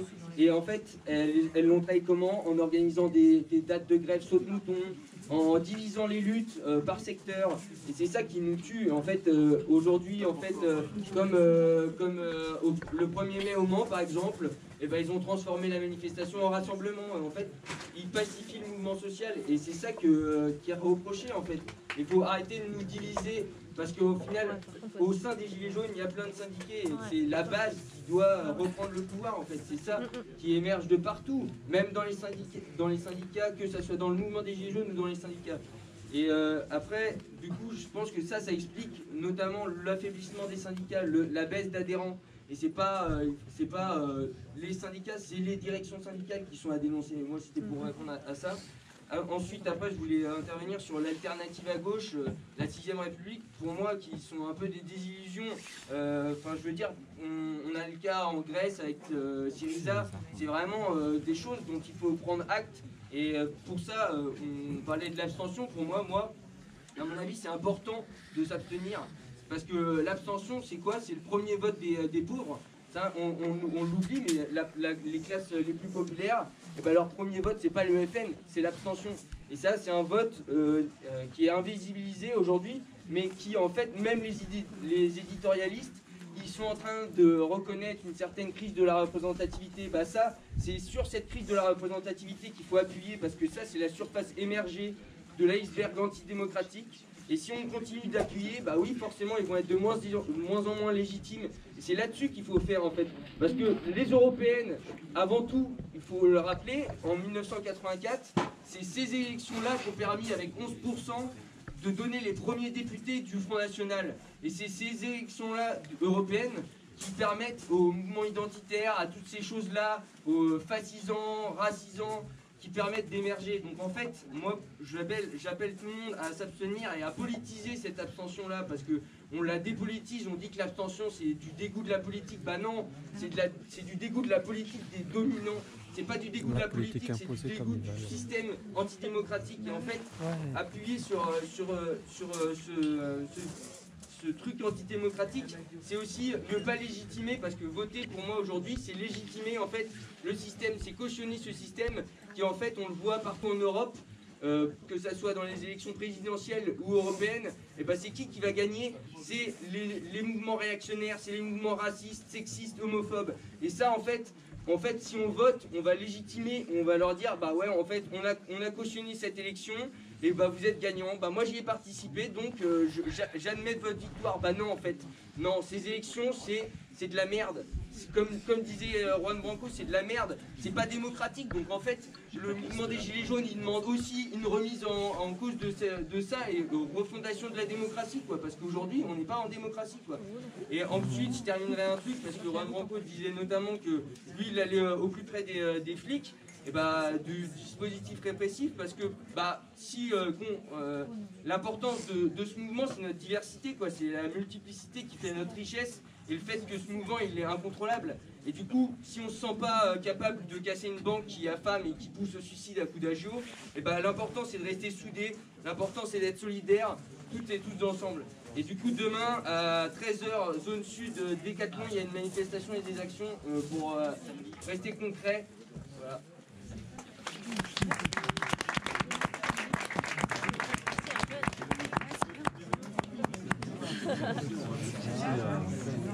La soirée. Et le climat. Et le climat. Ouais, bah ça, c'est Il y a des choses encore très rapide. Commencez déjà aussi Le à 1er mai, consommer, ça ok, serait bien. mais le 1er mai, c'est plus stratégique de le faire en local ou de monter tous ensemble sur une grosse ville comme Paris.